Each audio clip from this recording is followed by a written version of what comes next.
and death are the same. Both can have value and purpose.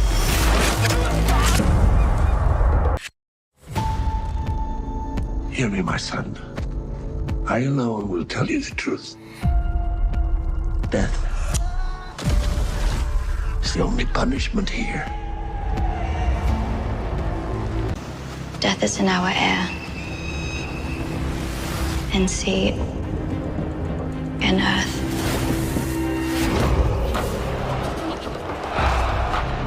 It can come for us at any moment. To show your true heart is to risk your life. Enemies are everywhere and friends nowhere. Life and death are the same. Both can have value and purpose. Remember, we live and we die. We control nothing beyond that.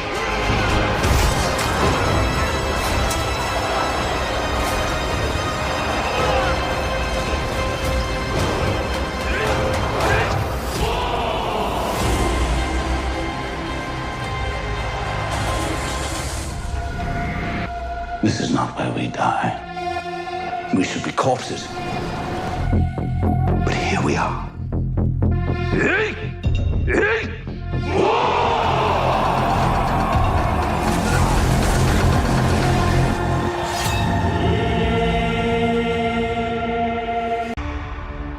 What happens if he surrenders? Toranaga-sama will be sentenced to death. 拙者に万人の首を取らせてくださりませ。 Well, go on then. Next Tuesday. ご決心はつきましたか。刀を血に濡らして戦いまするか。我らの中にはこれより先などないものもおるぞ。 FX's Shogun next Tuesday at 10 on FX. And welcome back to another Shogun Live Discussion for episode 7, A Stick of Time. And here we are, folks. We are getting closer and closer to the end of the series. We have only 3 episodes left. And as much as I cannot wait to see how this thing unfolds and how it ends, I'm going to be a little bit bummed when Shogun is over, especially knowing that we probably don't have any season 2 coming. So I'm going to enjoy these last 3 weeks as much as I possibly can, hanging out with all of you awesome folks here on the panel and you awesome people down in the chat. And we are going to break these last 3 episodes down proper style. Welcome, everybody, and thank you for joining us this evening. Yeah, guys, it's going to be another good one. We're moving a little slowly towards our final goal. Real slowly. Yeah, this one kind of, I don't know, kind of took its time. I'm kind of one of those, they're keeping us in suspense. They're building up, and we're like, well, there's only 3 episodes to go. You they can't build up that much more. Oh, yeah, well, they're building up some more. So, yeah, I felt that a little bit on this episode too. If they don't give us the good battle, they gotta give us one good battle, and then it might be worth it. I say it could be worth it all. And the funny thing is, on Monday I was like, well, what they did in Rome, what they did when they wanted to avoid showing like a massive battle with a bunch of different people, they do use the fog. And I'll be danged if they didn't use the fog. Like the opening scene was a bunch of fog. Yeah. Oh man, I thought at first that was gonna be like the big battle, and I was like, "No, that better not be what they're showing us." I was about to get mad. Be glossing over it like that. I know, right? That's what I thought. And then I realized, and I was like, "Oh wait, it's a little bit darker than I thought." Yeah, and that was nice to see that nice little suspense. Like it's killing me. It's killing me. And I'm right there with you as well, Scarlett. Like I mean, as much as I've been really enjoying the show up until this point, and I haven't even really been noticing the lack of action just because the acting, the writing, everything has just been so top notch. But yeah, it would be pretty nice to get that final battle scene, the Battle of Segahara, as Kai puts it here. It'd be nice if they actually depict the battle on screen as opposed to just glossing over it. So I'm looking forward to seeing how they handle that on the show. But yeah, this would be a great idea, Kai. The actors will reprise their roles in a different show titled Segahara. Well, if we don't get the battle in this season, I would definitely be down for that, for sure. For sure. But no, it's been great so far. Again, 3 episodes left, and it's going to be interesting to see how they end the season off. Are we going to get the big payoff with the big battle, or are they going to just gloss over it? I guess we're going to have to wait and see, guys. I guess we're going to have to wait and see. But tonight we are going to dive into all things episode 7 of Shogun and break these things down, because we had a pretty interesting episode last week, or this week, I should say. And some interesting stuff happened. We got some betrayals and some blood, some death. Very surprising ending. That was very interesting, to say the least. So yeah, we're going to dive into all of it with you guys in the awesome, awesome chat. And speaking of the awesome chat, let me scroll up here and see who is hanging out with us this fine Wednesday night evening. I see Betrayed King is in the house, throwing up the bow and the Shogun and the Toranaga. Hell yes, Betrayed King. Throw them up indeed, everybody. We got Michael Lockhart in the house. What is up, Michael Lockhart? Evening to you as well, my friend. We got Henry Bemis in the chat. What is up, Henry Bemis? Another excellent episode, says Henry. I agree. A little bit slow at times, but overall, I feel like it was, we got some pretty good moments. Some pretty good moments in this episode. Michael Lockhart says, I'm going to get my gripes out early. Why kill Toranaga's son? We don't know if there is another, but why become Shogun if there is no heir? It's a very good point. A very good point, especially in these feudal Japanese times. Having a secure line and having an heir to, to inherit your empire was everything. I mean, if you didn't have an heir, your line was not secure at all. And of course, the real Tokugawa that Toranaga is based on had multiple sons, but I'm not quite sure how many the Toranaga character has on the show. So that's a very interesting point. Does he even have anybody to carry the line on now? Yeah, he hasn't been highlighted or focused, a second son or any other son other than Nagakado. He was the only one that we've seen, but we didn't know about a half brother until yeah, exactly. Shiesty half brother at that. You have a spy somewhere that's his son. Yeah, and it wasn't. I mean, narratively, that is a good question though, because what are they going to do? Why, why kill his son?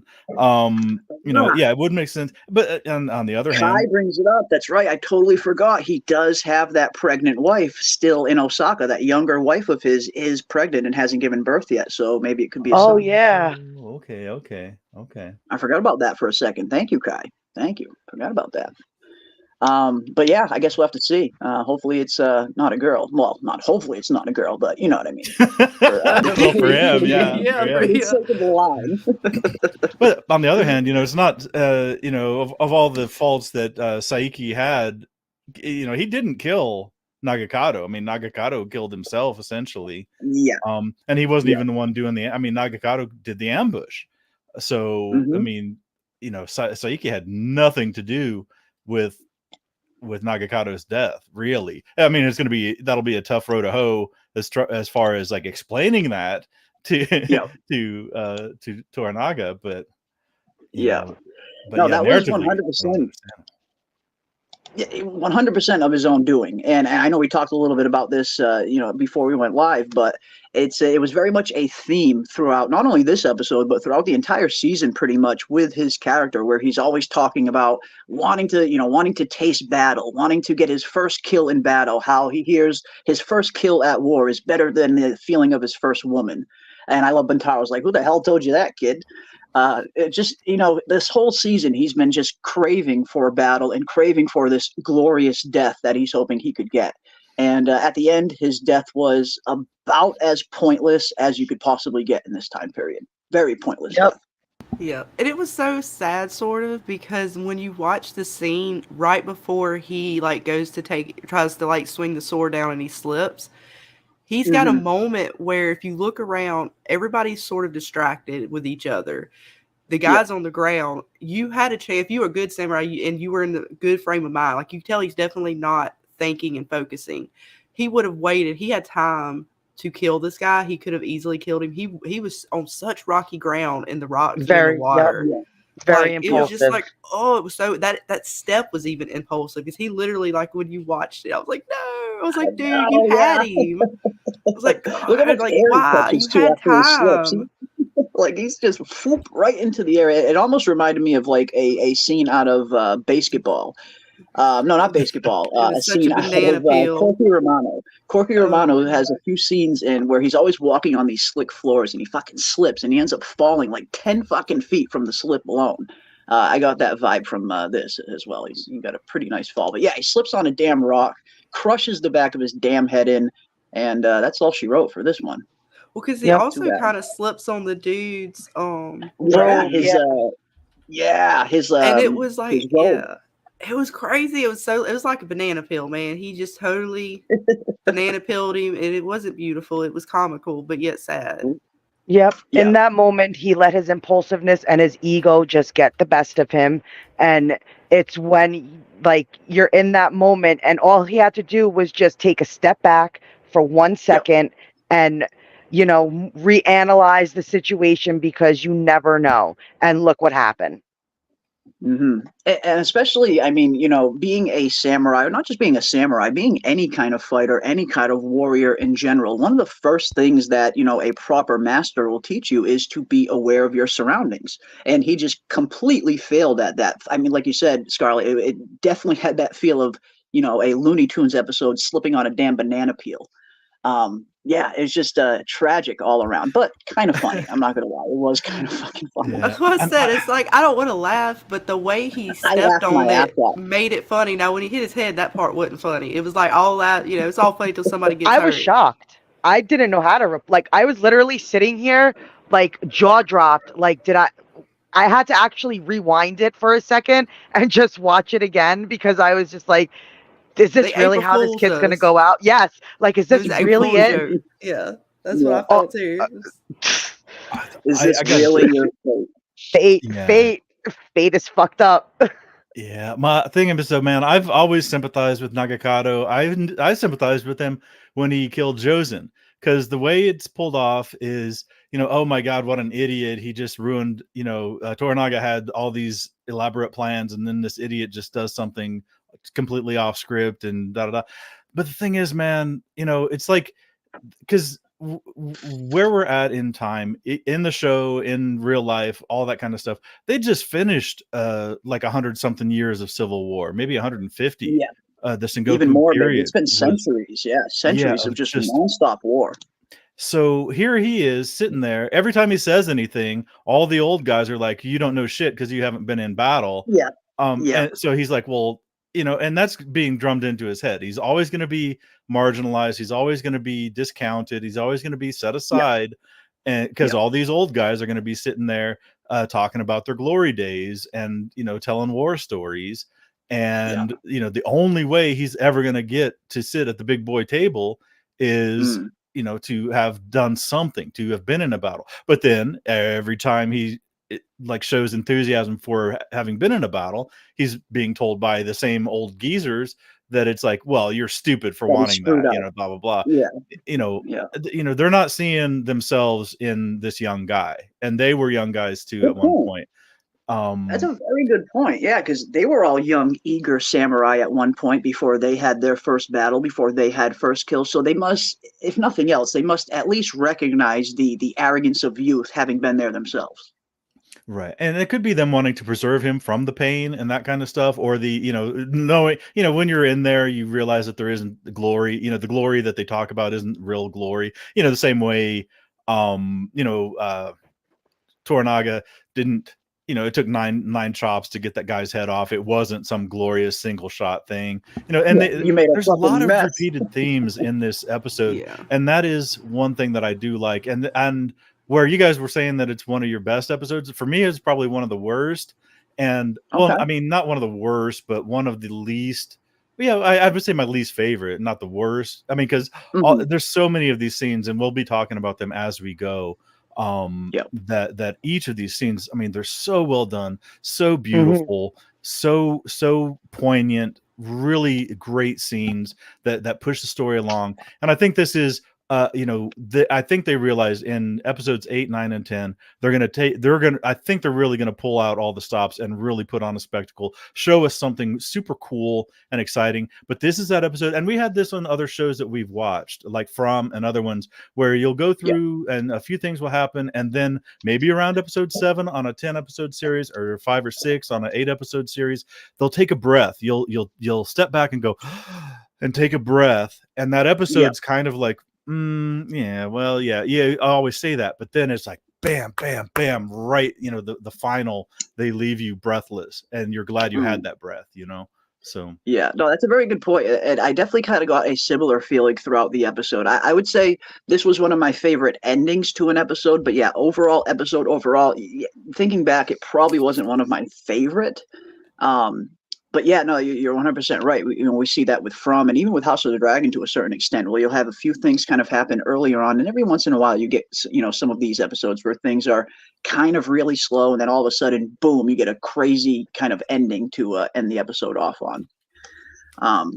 But Jet Hack, who has been a member for 9 months, suggests Seppaku for Buntaro. LOL. Yeah, I guess we'll have to wait and see. I guess we'll have to wait and see. Yeah, that poor dude. He's running out of chances at running out of options. And this was another. We'll get to it, I guess, if we're going in order. But man, that scene with him, I don't. What's this guy gonna do, man? He goes up to Toranaga and says, "I want permission," and he basically gets embarrassed. And Toranaga's he's so savvy, man. He's so savvy. He's saying, well, you can't take the barbarian's head unless you take your wife. One without the other. Yes, I love that. That was a really good scene. But what do you do though if you're that guy and you just made that request, and Toranaga kind of just like does verbal jujitsu on you and turns it around? What? And then he's like, "What's your next move?" Yeah, I was petty. And just kind of walks away with your tail between your legs. A man with the pride of Buntaro. How many times are you gonna have to walk away with your tail between your legs before that eats on you, man? He keeps burying himself deeper and deeper. Yeah. Especially in this kind of culture too, where it's a totally different culture from what we know. So things like being disrespected and dishonored, and like you said, going to Toranaga so many times and walking away with his tail between his legs so many times, that has to have a major effect on his psyche. Especially being the kind of warrior that he is. So yeah, it's gonna be interesting to see how he handles things over the next 3 episodes. I got a few ideas as to what's coming, but I think people are going to be interested with his character overall. Yeah. And I know, and for the people in the chat, I have not read the book. I'm only getting what I get from the show. I know Jeremy is listening to the audiobook and trying not to go too far. Okay, you guys are the same way, Dana. How about you, Scarlett? Yeah, I haven't read the book or seen any prior material from this. Okay. I've seen a special that talked about the 1981 episode. I watched a documentary on it. So that's the only spoiler stuff that I know of, is just from that one documentary, and I wanted to stop myself, but it was too good that I couldn't. So yeah. And after this, Ravener, I really suggest you watch it. I put it in the Shogun channel. You'll find it very interesting. Okay, cool. Oh, yeah, awesome. I know. Jeremy shared a couple of clips of the original miniseries, the 1980 miniseries. In particular, the clip of Blackthorne, and after he finds out that the gardener Ajiro was killed over the bird, and you kind of see the differences of the 80s version and this version. I'll throw that in the Shogun Discord. It was actually filmed in Japan. The original version was actually filmed in Japan, and all its water scenes was done in the same pool or ocean that they filmed Godzilla in. Oh, wow. Cool. That's awesome. I didn't know that. Wow. One thing I really picked up, it was funny though, because I was already, when taking notes for the show and watching it and trying to get, little takeaways from the episode, I was really noting on how underplayed the music is. It's really understated. It does hit at the end between a few scenes, but they really don't overdo it. And I was really going to bring that up in this episode. Then you showed me the 1980 that clip of, you hear the difference in score, right? And my God, the music was all over the place. It was almost like a modern one, and that's almost like that was one thing I really appreciate about this miniseries is they let the dialogue cook. They let the dialogue go, and there are moments of silence. And a lot of modern shows were just overwhelmed with music, and they can't let anything go for 1 second without a little piece of music to let you know how you're supposed to feel.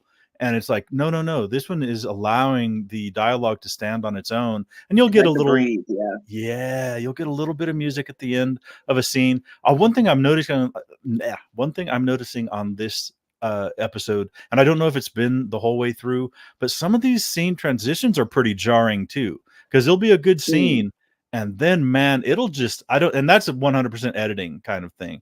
They're not smoothing it between transitioning between scenes, which is a huge thing. Have you guys noticed anything like that? Like just a scene will go, I actually absolutely have, and that's kind of a little bit of a pet peeve for me in shows, because again, like you said, it's not so much on the filming of the show. It definitely goes down to the editing bay and what happens on the editing room floor. And yes, if you don't have a good transition from scene to scene, it can be a little jarring at times, especially if you're going from one scene that has one tone to another scene that has a totally different tone and different music and everything. It can be a little bit jarring if that transition isn't handled properly. And I have noticed that a few times as well. Definitely. Okay. And I know there's like technical terms for it. Like I don't know, J or L, kind of like where they'll start the sound from the next scene before the previous scene is over with to kind of tie those two together, or somebody will be talking in the next scene before the previous scene fades out, kind of thing, to try to link them together, either directly by the character or tonally or something like that. The one thing that was kind of weird or interesting that I thought was after Nagakato fell and died, the whole time that the credits were running, they had that rain. Did you? The raindrop. That was great. That I actually really did like, and I do like shows will tend to do that every once in a while. If an episode ends on like a very profound scene or like a very profound death, I'll notice sometimes they'll carry the same music that was playing in that scene throughout the entirety of the credits, and sometimes it fits, sometimes it doesn't. But here, I really liked it. Absolutely. And it was just like, wow. And we're sitting there. Yeah. I mean, I'm sitting there watching the end credits, just listening to this rainfall. Yes. Right. Just contemplating what I just freaking saw, listening to this rain hit the freaking pond. Like I was still watching it like, okay, let me process this really, really quick. Like, I never. And then it went. Then my brain started to go back to what you guys and Scarlett was saying about that demon totem or the bad luck totem from the episodes prior. Like I was really like, is there this black cloud that it's kind of like following them? Like, what are the odds? The kid is in the pool, steps on the stone, steps on the robe, falls and cracks his skull wide open. Like what? Like the odds of that happening, even for anybody, are so small that really made me think about that cursed spirit or something that was following them around, because it's like every time I'm like, okay, are they going to get it? Like, when are they going to get ahead? Even though I know Toranaga has I really think he's got a plan for all of this, and it's all kind of like a smokescreen, but I'm still just like, they really have bad luck right now. Like the earthquake, like everything is just like, it reminded me of that conversation we had about the evil spirit. And that's a very good point. I mean, we do see that, and they take those kinds of things incredibly seriously, so serious to the point where Ojiro happily sacrificed his own life just to get rid of this bad kind of Tatugami evil, cursed object thing. So it's a very prevalent in their case. And yeah, as Doc Ace points it, watch out for that first step. It's a doozy. Oh man. You know what I like though? When he finished up with when Saiki finished up with the girl and he put on his robe. I thought, what? Damn, that thing is super long. It's like you would be likely to trip on that. Like tripping over that thing all the time. In the back of my mind, it was like, yeah, that thing is like. I wondered about the practicality of it or whatever. Even my bathrobes, they'll come down to like calf level or whatever, not with a train trailing on the ground or whatever. So I was like, I wonder. But it's one of those beautiful things where the minute that idea like takes seed in your mind, you're immediately shown something else, which was the guy gargling and falling over, when he stepped out into the hallway. So it was like, okay, it was over with. And Star is you're kind of right. Yeah, Toranaga's brother, he definitely has that. He's got that very kind of feminine look. He's got that completely straight hair that looks like he just got done taking a flat iron to it. He did kind of look a little bit like a woman in some scenes, and that robe was not helping his cause.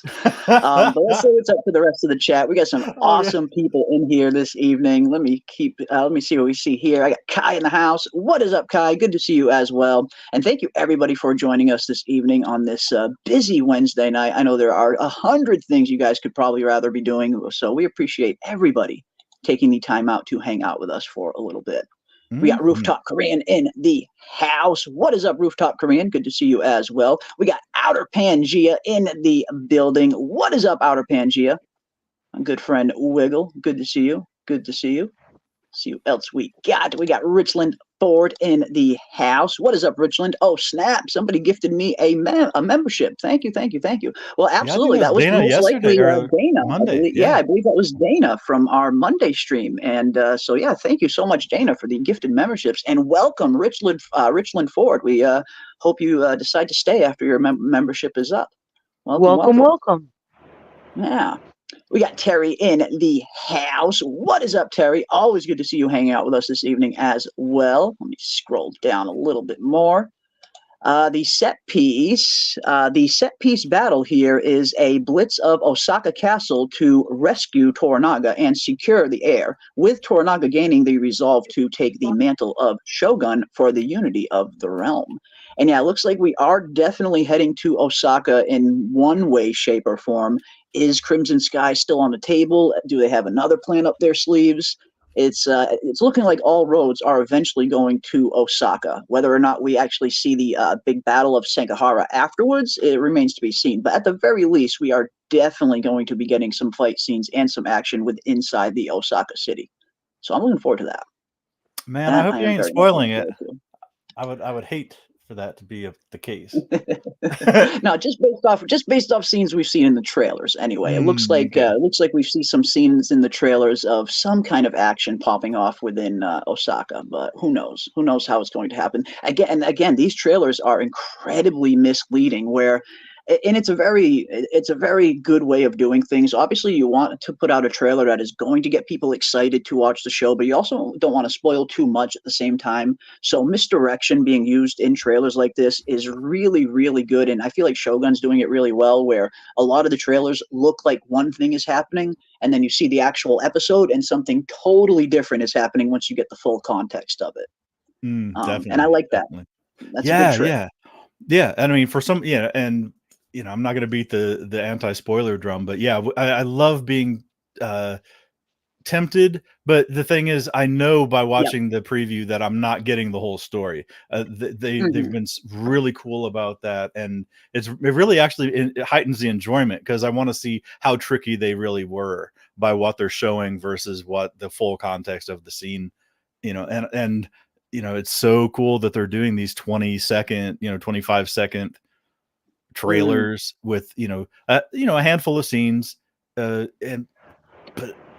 yeah, it does make it worth it, and without spoiling what's happening in the episode, without spoiling too much. And that's one thing I do like about the trailers that we've been getting. They haven't been crazy long. Sometimes like with House of the Dragon and with From in particular, they would give us like full 1 minute and a half long trailers for the next coming episode. But Shogun, they're only giving us a little tidbit. We get like a 20-25 seconds of actual screen time of the trailer, and that's it. So I like that as well. It's not spoiling as much as they could, but they're definitely showing us enough to keep us coming back for more. Right. And it's telling you who's going to be in the episode, essentially. I mean, you'll know which characters are going to be in there at the very least. Because we go sometimes in Shogun in particular, we'll go full episodes without seeing a single character at all. Like I know Ochiba has just recently started to kind of make her appearance on the show, but in this episode we didn't get I don't think we got a single glimpse of Ochiba or Ishido. So yeah, every once in a while they'll go full episodes without showing anybody, which I'm fine with. I mean, sometimes you got to focus on the story you're trying to tell. I know. Yeah. I do want some more Rodriguez scenes. I do freaking miss Rodriguez. He is so good. Nestor Carbonello, however his last name is. I'm sorry for butchering it. Richard from Lost, if anyone has seen Lost. He's so freaking good in that role. And that's one thing that I do vaguely remember from the 80s version, that we see a lot more Rodriguez. So I hope we at least get one more scene with him, because the banter between Rodriguez and Blackthorne in particular has been so fun in the early episodes of the season.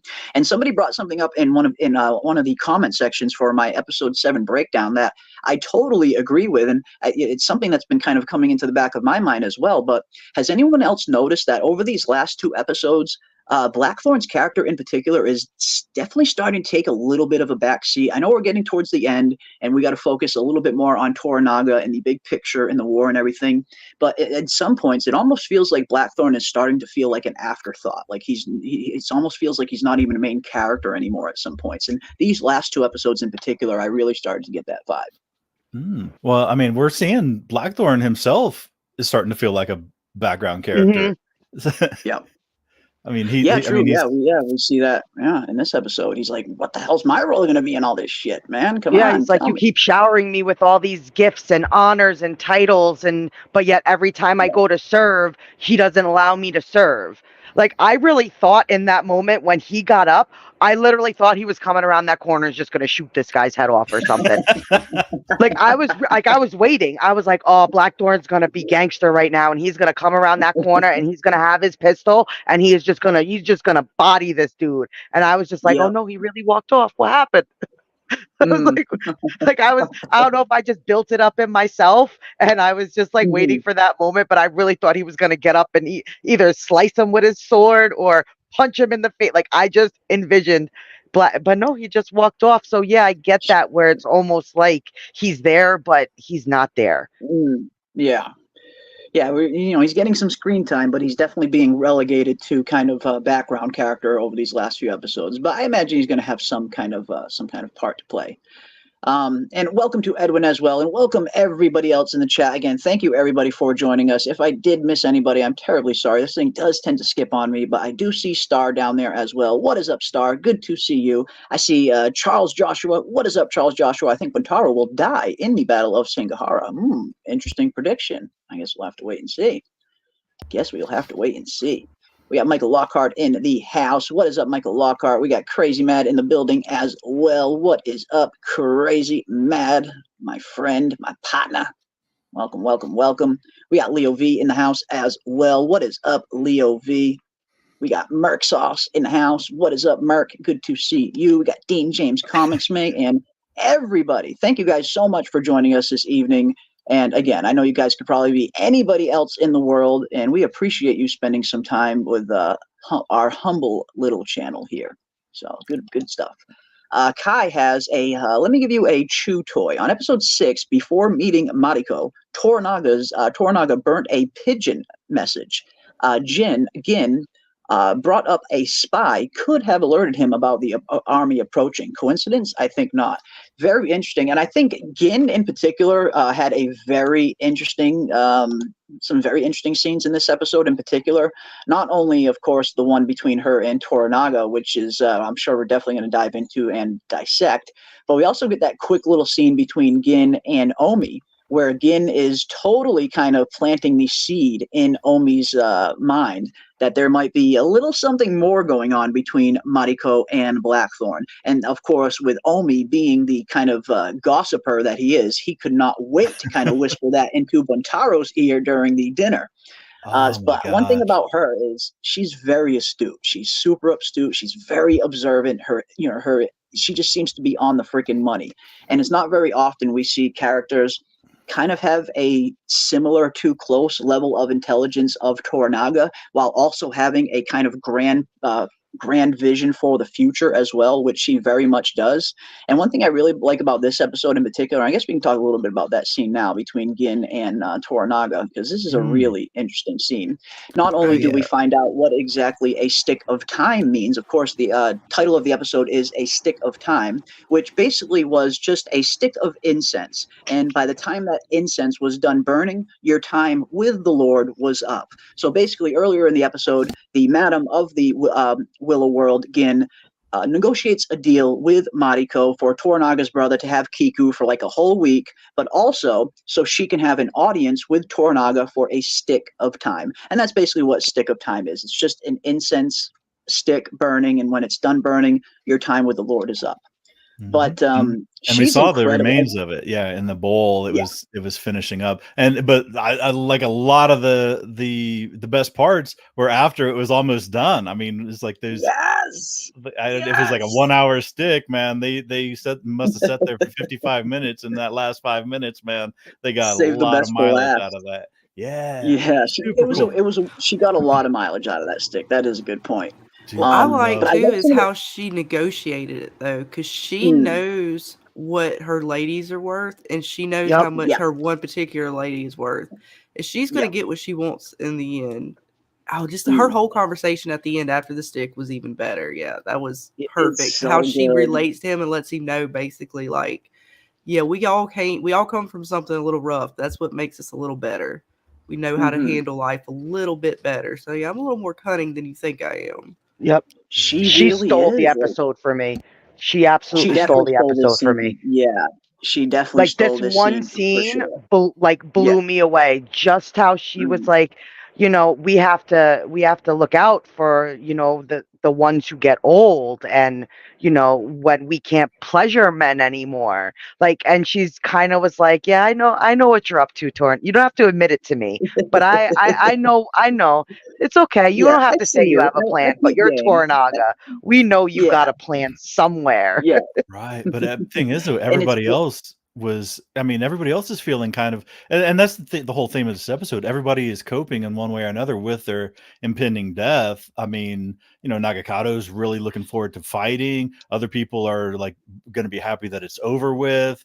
We saw Yabushige being like, he saw his last door close, his last option closed, and he's like throwing his hands up saying, well, all right, I guess, time to write another will. But everybody, but you guys are right, man. Gin was the one who said, I can't believe that the great and clever Toranaga would not know that. So she knows. And he was so clever too. He's like, you think I planned the earthquake? I didn't have any idea. But the thing is, what got me was the original scene where I'm gonna friggin' lose it. The kid's name, Yabushige's nephew, Omi, walked by there.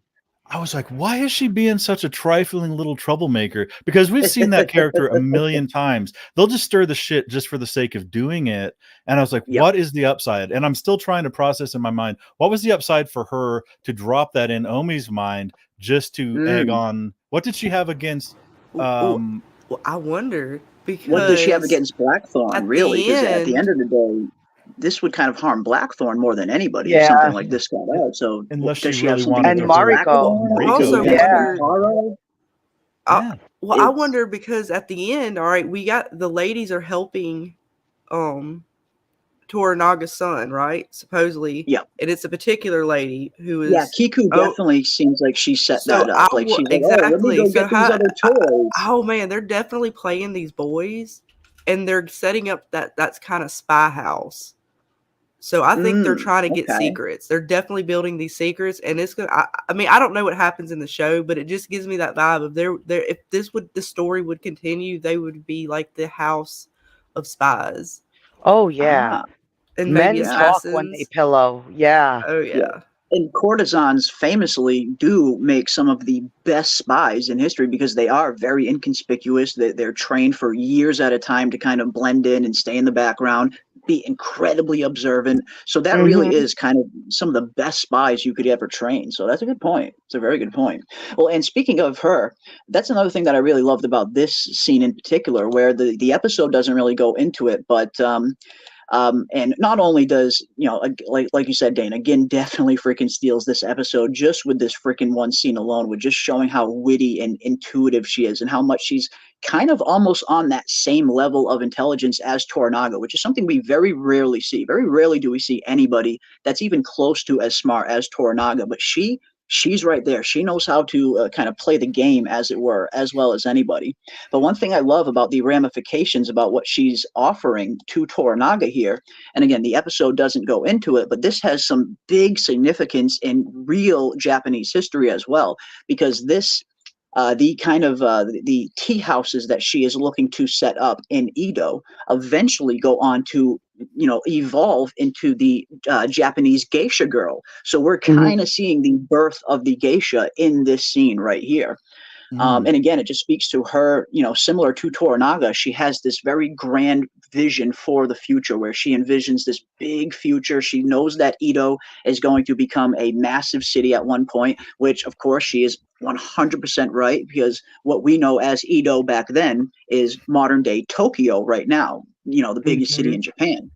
So she just really puts her intelligence on display here, and her kind of willingness to kind of meet Toranaga on that same level playing field, where most people don't really go there with Toranaga. The fact that she even had the balls to kind of bring it up, maybe this is kind of going a little bit more according to your plan than we think. Doesn't really make much sense that you would leave your garrison exposed like this. You are the great Toranaga at the end of the day. Michael Lockhart said it the best, but what do I know? I'm just an old whore. Yeah. See, that was great. That was great. She said everything she needed to say. She got, and he didn't really give her anything. He was like, well, you act like I have this all planned out. And that's what she, what do I know? I'm just an old whore. But she had the mic drop moment too. She said everything she needed to say. And then she turned around and left and walked out the door. She goes, yeah, my time's up. And, for most of those people, you don't leave till you're dismissed by the Lord kind of thing. And he was just kind of sitting there, silently, again, thinking. Now my stick is up. Yeah. So then mic drop moment for sure. And then we see later he writes her into his will, to Cho to Gin. Yes. And I, being the nerd I am, I figured out what Cho was just under 2.5 acres, or just under 1 hectare. 5 acres is about 3 3/4 football field, or in real estate, it would be a parcel about 330 feet wide by 660 feet long. So that's what he got in, what she got in his will. So that's what 2 Cho is. Yeah, and I love that. Kind of. No, that's great. I that was one thing I meant to kind of look up, but I just totally forgot about it. So I'm so glad you did. But yeah, no, it's great too, because you see, between her and Toranaga kind of, he's at the point where, obviously he never shows all of his cards, and he's kind of operating under the assumption that he's not going to have a future. So he's not really even entertaining her thoughts in front of her. But, like you said, when we see the will get writ later on, this conversation totally must have really resonated with Toranaga if he went as far as to literally write her into the will. This must have had a profound effect on him later on. He doesn't show it at the time, but it seems like she got through to him. Which double and triple underscores that I know that he's planning something. Even if he's the only one who knows what he's planning something, because nothing slips past him. And even if he dismisses somebody out of hand, like he kind of did with her, obviously, like you said, it resonated. He might have been outwardly dismissive to her, but she'll find out later. I mean, if the will comes into play, then she would have found out. He didn't just blow me out. He blew me off to my face, but he didn't blow me off. So, but he just like to what I also saying. think, I also think that he knew his brother was going to turn on him. I still think he knew all that was going to kind of go down in a way. And like his sigh when it was happening, I think he was more disappointed that he was right. Not disappointed like, oh, you kind of threw me, like I didn't know this was going to happen. He legit was like, right. Like, damn, all right, this is how it's going to go. Like, I love that, Dana. That's awesome. So, like, holy shit. Like, I took that sigh as disappointment of of knowing that, like, he didn't want to believe it, but in that moment, he was like, all right, this is how it's going to go. I had a little bit of faith. I thought we might be able to, fix whatever is going on. Be my brother, but I had a feeling you might do this, because you notice everybody in the room starts to panic right away when we find out that his forces are, guarding all the entrances and exits out of Ishido. But Toranaga never gets rattled. He sits there and is as cool as a cucumber throughout the entire thing. So that's a very good point, Dana. Hell yeah. But one minute they're happy that he brought his troops with him, and then the other, and then a minute later when they're guarding the exits, then they're suddenly not the friends. So I wonder at what point was Toranaga aware? Then did he know? When the invitation for Saiki to join the council, was given to Saiki. I mean, how quickly after that? But long before the troops were raised and marched down to their meeting with Toranaga. That had to have, I mean, all that stuff had to have already been, because he had the paperwork. I mean, he had the paperwork with his little slave. Oh my God! And the way he like offhandedly just chucks tossed it to him. Yeah, he just kind of So threw it at disrespectful. Hiromatsu had a few good scenes in this episode too, man. There's everybody had good scenes, I think. I liked Hiromatsu, and Fuji. Oh my God. I was gonna tell you guys, I'm moving to Japan. I'm moving to 1600s Japan. I love those little bangs. She was so cool in this episode. That scene when she got her son and husband back, when she was talking to her grandfather, I was just like, Dude, she held that sword though, man. She's still like hurting, but she's still willing to take on that blade and fight. That scene, oh my God! And when she was, for that brief second, because the grandpa was just talking to her, and she just, for that brief second, she's like, will there be victory or whatever? And she kind of like, and she had her eyes down, but I think she was also, they do that where they can watch you with their eyes down too. And I think she let her despair come out a little bit, like she put voice to it when she normally wouldn't have. She definitely doesn't have the eightfold fence that not like Mariko does. But then you saw his face too. It was almost like visually being hurt. The grandpa's face. Like, why not live?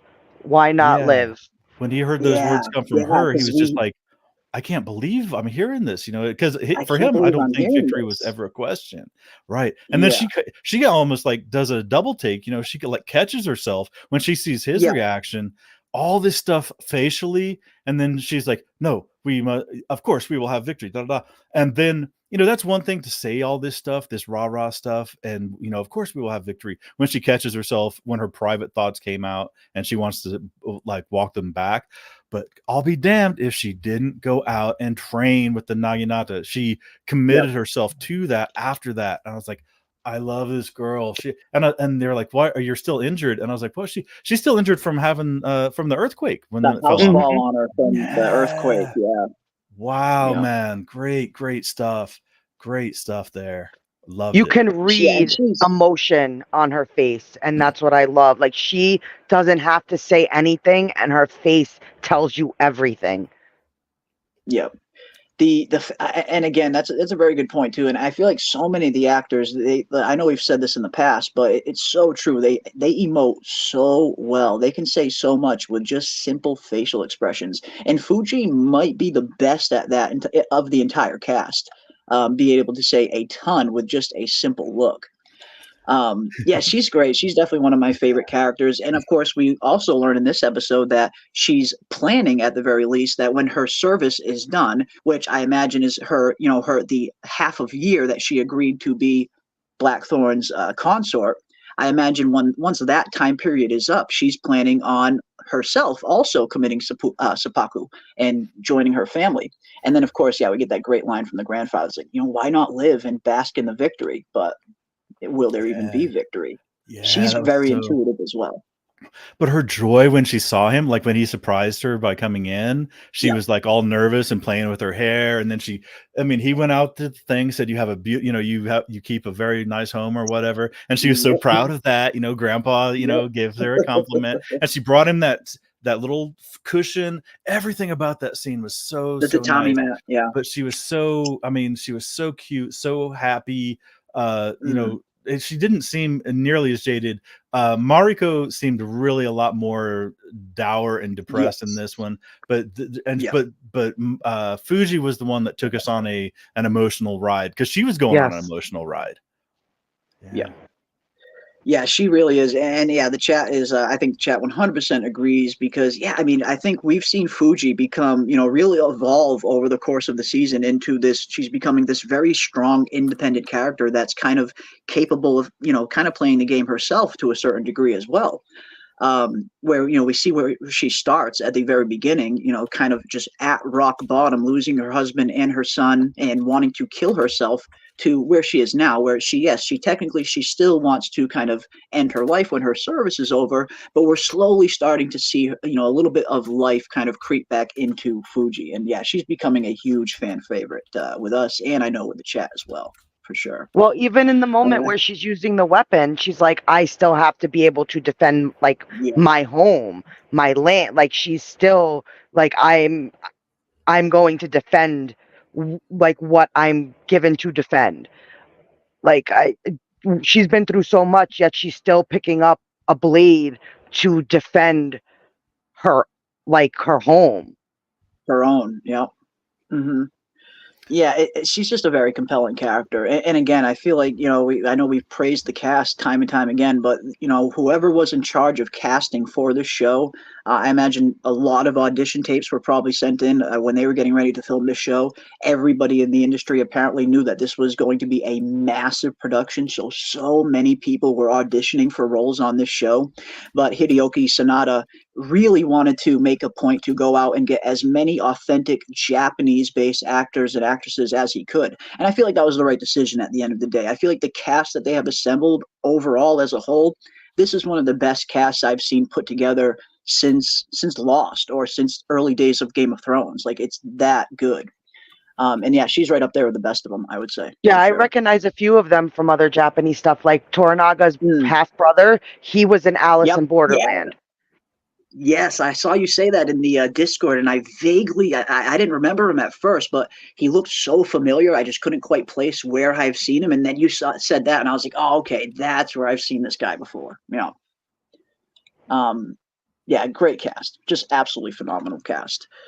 This episode was excellent, says Consoler. And yes, definitely let us know in the chat as well, guys. What parts of this episode stood out to you guys the most? What was your favorite part of the episode? Obviously, the big death scene at the end definitely stands out, but what other parts of episode 7 kind of stood out to you guys the most? We want to know what you guys think of episode 7 as well.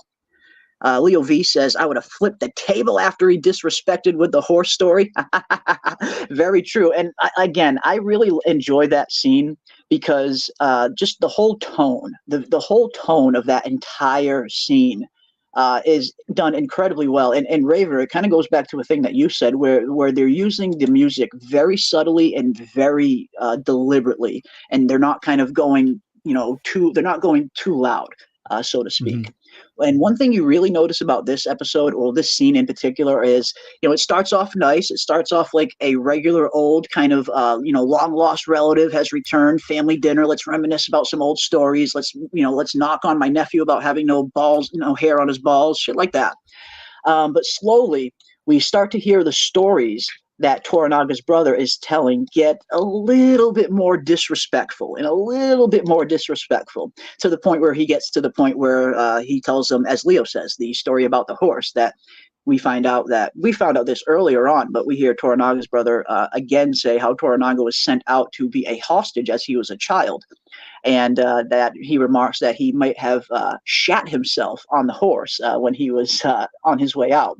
And you just slowly start to notice the tone in this scene go from, happy-go-lucky family reunion to like a very dreary, dreadful tone where I was just waiting for the other shoe to drop the whole time. And I feel like the music played along with it very well, where it wasn't too overwhelming. It was kind of very subtle. But if you listen to the music in this scene in particular, you can totally start to hear it going from, peaceful family gathering to just absolute dread. Oh yeah, and everybody's like looking down and away when he started talking about that because Nagakato was just, I mean, his eyes were wide and he was like smiling. He was just like soaking in all these stories from about his father when he was young and stuff, just loving it. And then suddenly you see, like kind of like looking down and away. They're not, and yeah, Yabashige the same thing. He's like, he looks all happy there. But yeah, then it's like, yeah, it was the fart in church. Right there. It definitely was the fart in church. That is the perfect way to describe it. Just a big old wet one got loosed right in the middle of mass. Also, it was something I think he said. Something like you get the legend, the story, and the truth. Which one do you want? Yeah. And that was to me what those stories were, because he didn't tell the whole truth in all of them. The first one was kind of like the legend, and then the second one was the story. The last one was the truth, and that lets you know, like, and then the ending to the whole episode kind of ties back to that, where he tells him, like, this wasn't a beautiful ending. Like, this is your story, this is your truth, and your legend is not going to be what you want it to be. Yes. That's a very good point, Scarlett. I didn't really even kind of pick up on that either. That's a very good observation where, we because like that's perfect. We see him tell all of these different stories where the first story he tells, he talks about, Toranaga winning his first battle and beheading his opponent with a single swing, which of course we find out later on was not a single swing at all. It took him about 9 swings to take that head off, and he made a damn mess. So yeah, we get that subtle difference between the truth, the legend, and how the two are kind of conflated, and how victory is often how history is often written by the victor, where everyone kind of thinks about this story of Toranaga's first victory and they think, oh, he beheaded his enemy with a single blow, but little do we know it was much more gruesome than that. So that's a very good point. He kind of subtly lays that all out, and we saw that. I'm sorry. Oh yeah, I was gonna say we saw that in the very, very first scene though. Mizuguchi said, "Have your scribes, make sure your scribes say that I died, honorably or in whatever way." I want it recorded that the boy warrior was my second. Yeah, he was cognizant of how the victors write the histories. Yeah, I want it recorded that I was, and something else that like Mizuguchi died honorably or something. He wanted that down for all time, and there was like 3 that one plus 2 other references to beautiful death, or because earlier in that dinner Saiki had talked about how like beauty fades and like trying to fuck a sunset or something, and then they were talking about, did you enjoy your gift of the courtesan, and he was like, yeah, it was very beautiful, she's very beautiful. That was good. Then he was my favorite. He was one of my favorite characters, honestly, the half brother in this episode. I liked him a lot. Yeah, he had some good lines. A lot of what he was almost what he was trying to get the son to understand that Toranaga couldn't get him to understand. I felt like he was trying to portray that to him, but in the end he didn't get it. He was so disappointed in him. Like, he was like, all this for what? Like, you could have killed me, you could have done this, it could have been glorious, but you slipped up because you let your anger get the better of you. He played him, because right before he went after him, he told him when he came in the room, oh, you come here to be a man finally. And that set him. I mean, he was already ready to kill him, but that you could see that look in his eye, like it irritated him, because they constantly were driving that into him, that he wasn't a man, and he had to prove it, and let it get to him. And that was the other scene where they talk about beautiful death. Exactly. We get that, which is a great theme throughout the entire episode, where Toranaga's son has kind of been chasing this beautiful death all season, and in particular all episode. We hear him say it quite a few times where, are we going to die with blood on our swords, father? Like, he's so eager for that battle, which again, I really love that line from Toranaga, how he says, it's always the ones that haven't seen battle that are always so eager for it. But yeah, even Toranaga's brother here in this moment, he tries to kind of impart a little bit of wisdom onto Nagagato.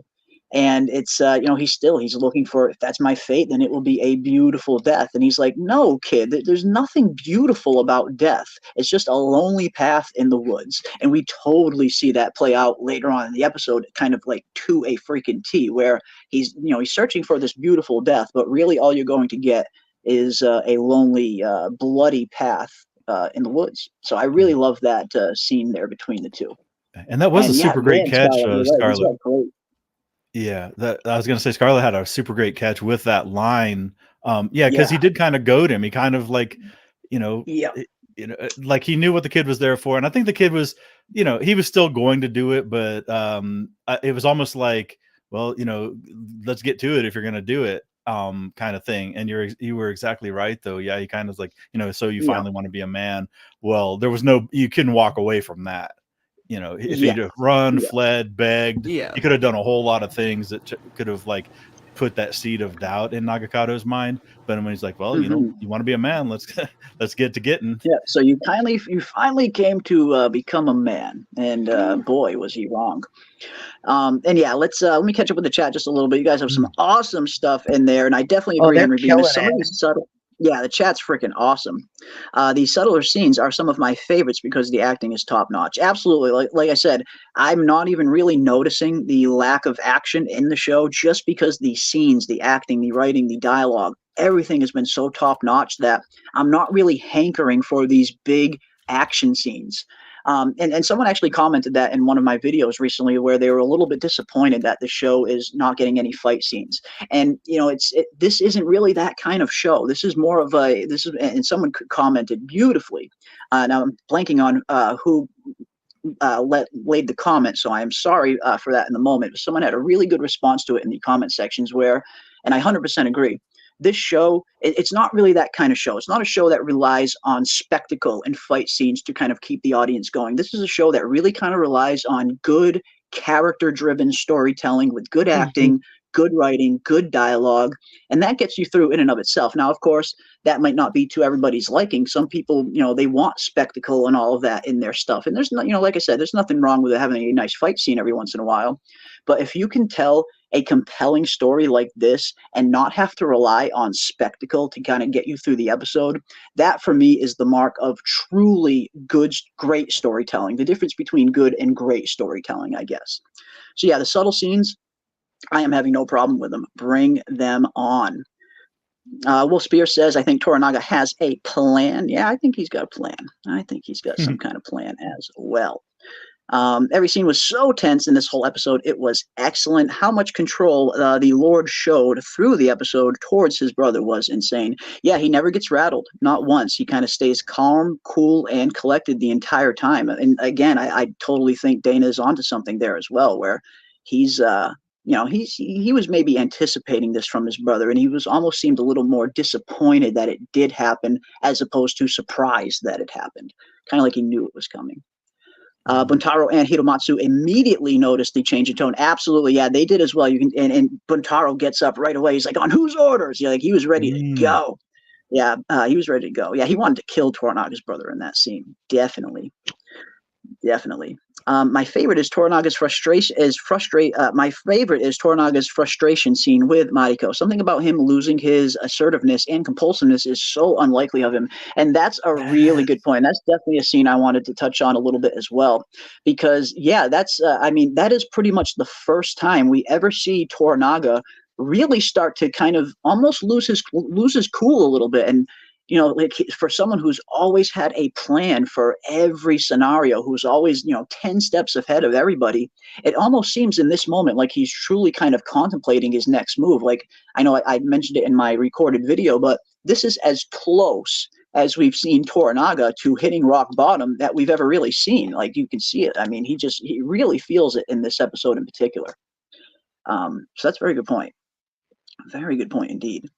Yeah, the fart in church says talking. I think Toranaga was getting tired. I mean, because he had how many people just coming up and talking to him about wanting to kill themselves, and that's why he stopped Nagakata from taking that order. They were talking about the order in the order to take to commit seppuku. It's almost like he's getting frustrated that everybody they're fighting more to kill themselves than they're fighting to live. Yes, to stay alive. I think he was sick of it, and the only one who wasn't wanting to die was the barbarian. He's the freaking barbarian, yeah. He's about to slap that paper out of his son's hand at the dinner. Yeah. Mad. Don't He was even like that accept whole it. He didn't time even at want the him dinner. That was touching like the only time he really got upset, I think.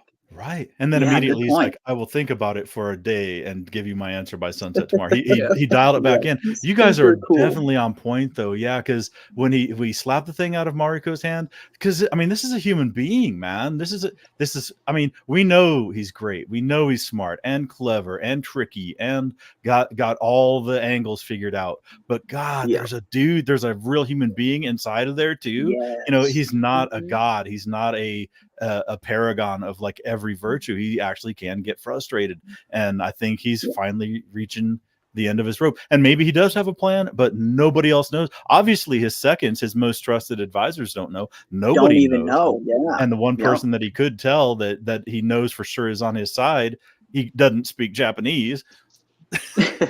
Well, Yeah. even in the Definitely earlier seems episode, frustrated with Yeah. Mariko and her husband because Bintaro won't let her go. She doesn't. They like it's very clear she doesn't love him, but he loves her. And he's jealous, so he's like, y'all need to figure this out. Either divorce her or figure it out because this whole love triangle thing is getting on his nerves. He don't want to hear about it no more. He's tired of him coming up to him and being like, okay, well now I want to kill Blackthorne because he's looking at my lady. Right. And well, even back in the earlier episodes, I forget I think it was when he was talking, I forget who he was talking to, but he was like, why so much death? Why does everybody so quick to want to die? Like, I think when he was watching the sunrise with he's like, everybody's like, why does everybody want death? Like death. He's like, we have to put a stop to the death. Yeah, I imagine it must wear on you after a while, being the liege lord, being in charge of having so many subordinates under you and so many subjects and vassals and in charge of all of this stuff. And especially during a time period like this where they're on the brink of war, it's a very chaotic time. You would think now more than ever he would want his side to have at least present a united front, that we're all in this together. But still, even while they're on the brink of war, like you said, he's still having everybody come up to him just wanting to freaking kill themselves, and kind of in his mind, that's, giving up a little bit. So yeah, you can definitely see why that would get a little frustrating. Yeah, and Kai brought up that Toranaga told him to choose, which tells for sure then, when he says you have to choose the barbarian or choose, your duty to me, that pretty much says that he knows that they banged, even though they're kind of like, dancing around straight up admitting it or whatever. She's like, what do we do then? I mean, but yeah, her asking him to do it for her or let her do it. That one kind of like, man, I was it was a bummer. It was kind of a downer of an episode because everybody is depressed, and that's why I think we're taking a breath before before things really start happening. But she like Kai says, she can't say that Blackthorne's the only one wanting her or like stopping her from wanting to kill herself. But they flat out. It seems like he's not even really. It seems like he's not stopping her from wanting to kill herself. Even with this relationship that's blossoming between Blackthorne and Mariko, she still wants out, it seems. Right, and in that funny scene where he was like, "I can get in my boat and I can dive over the edge and check the side, and we'll have to do some careening." But then she got him, do some scraping and careening, but we can be out of the harbor by nightfall. And it's like, I really love that part of Aspen. Sorry, and then what? Yeah, and she goes, and then what? He goes, and then then what? Then what? But I love the line. He's like, anything's better than just sitting here, pissing in the rain, essentially, which he's right. And again, I love Blackthorne's determination to just not die in this godforsaken country at any freaking cost, which has been a theme for Blackthorne since the beginning. He's said time and time again, they are not going to keep me here. I am not going to die in this country. So even now, on the brink of everything falling apart, he's still trying to find a way to get to get himself and maybe Mariko and Toranaga out of this predicament. And it just really speaks to his willingness to never give up, where everyone seems to be wanting to give up all around him. Mariko wants to end her life. Fuji wants to end her life. Blackthorne is one of the only ones that has consistently not given up the entire series. And the funny thing though that, and just as you were talking about that, as we're discussing it, not only is everybody like emotionally down, but the rain is the sky is pissing on, on Toranaga. There's no sunshine. There's no, everybody is getting wet and soaked and miserable and sad. I mean, we are seeing everything as bad as it can get. I mean, if you're facing certain death, earthquake was, it feels even worse now. Yeah, if you're planning your death, if you're thinking about whether you want to escape, whether you want to seppuku, whether you want to fight your way out, all this thing, and you're soaked to the skin by rain, and you're, I mean, these guys are it's as bad as it is, and and again, man, this production, this show itself, thank them, thank you for doing it, because they are hitting these tones perfectly, man. And as critical as I can be of an episode for certain things, this, that, and the other, man, they're hitting it like again and again, making a wonderful experience of a show. They really are. Sorry. No, I'm done. I was just going to say, even at its lowest point, at the least exciting part, I guess, or and certainly the lowest point for the characters, they're still passing that through to the audience and really making it such a great experience. So I'm done. Yeah, I mean, it's just, we can't. I know we've praised them time and time again, but the product that they have managed to put together here, from the acting, the casting, the set design, all of it, everything that kind of perfectly aligned to make this show as good as it is. Yeah, I definitely tip my hats to the production, because we don't really get shows that are this level of quality too often anymore. I mean, there's some great shows out nowadays, but in terms of having like really top tier caliber shows like a Shogun, nowadays these shows, they're a little bit fewer and farther between than they used to be, say 10, 20 years ago. But yeah, I just can't speak highly enough about the production. It's been freaking phenomenal. Well, it's like you said before, that when people are saying there's not enough action at times, the story's the action. Like, you're getting the action from the actual story that you're telling, because everybody just sits down and you think you've sat down for 5 minutes and you just watched an hour show, and you're like, where did it go? So you don't need the whole, big action, blood, gut, gore scenes to sit there and enjoy something. Those scenes are a bonus. That's how I look at this show. Very much so. Absolutely. Like I said, I'm not even really noticing the lack of action, because like you said, just the characters and the performances have been just so incredibly good. And speaking of guts, we're going to talk a little bit about this scene here in a minute as well. But first, let me just get through these last few. We got Quan Solar says, "What a culture. Your wife wants to commit suicide. You're bowing your head for death. You can get killed at any time, and the earthquakes are coming whenever." And again, it definitely, we hear Mariko state that, I believe it's in episode 5, I believe, where she, is explaining to Blackthorne how, death is just an everyday part of life for the people of Japan during the Sengoku period, where if it wasn't a enemy that was going to kill you, it was weather or an earthquake or a tsunami or something crazy. They were just always surrounded by death. And I love that line where she talks about, that's why our houses are built to go up as quickly as they come down, because they're so used to things being destroyed and rebuilt over and over again. It's just a part of their everyday life now. So that's a good point. Very good point. We got Leo V. In this era, Naga would be like a Nepo baby to Toranaga when he was acting at the meeting, being in awe of his dad, fame, and stories. Yeah, again, and we see him, he's bright-eyed and bushy-tailed, listening to all of these stories from his uncle, and then you kind of slowly just start to see that tone start to take a darker turn, I guess you could say. All the way to the Willow world is also along the woods. Indeed it is. Indeed it is. That still of Hiromatsu and Toranaga. Yeah, we get a nice still of a young Toranaga and a young Hiromatsu behind him. This is actually indeed a young Hiromatsu. Now, at this point in time, this is when Hiromatsu was 20, and this is when Toranaga was 12. And there's a little, which is a little bit of a difference from the actual history of Tokugawa.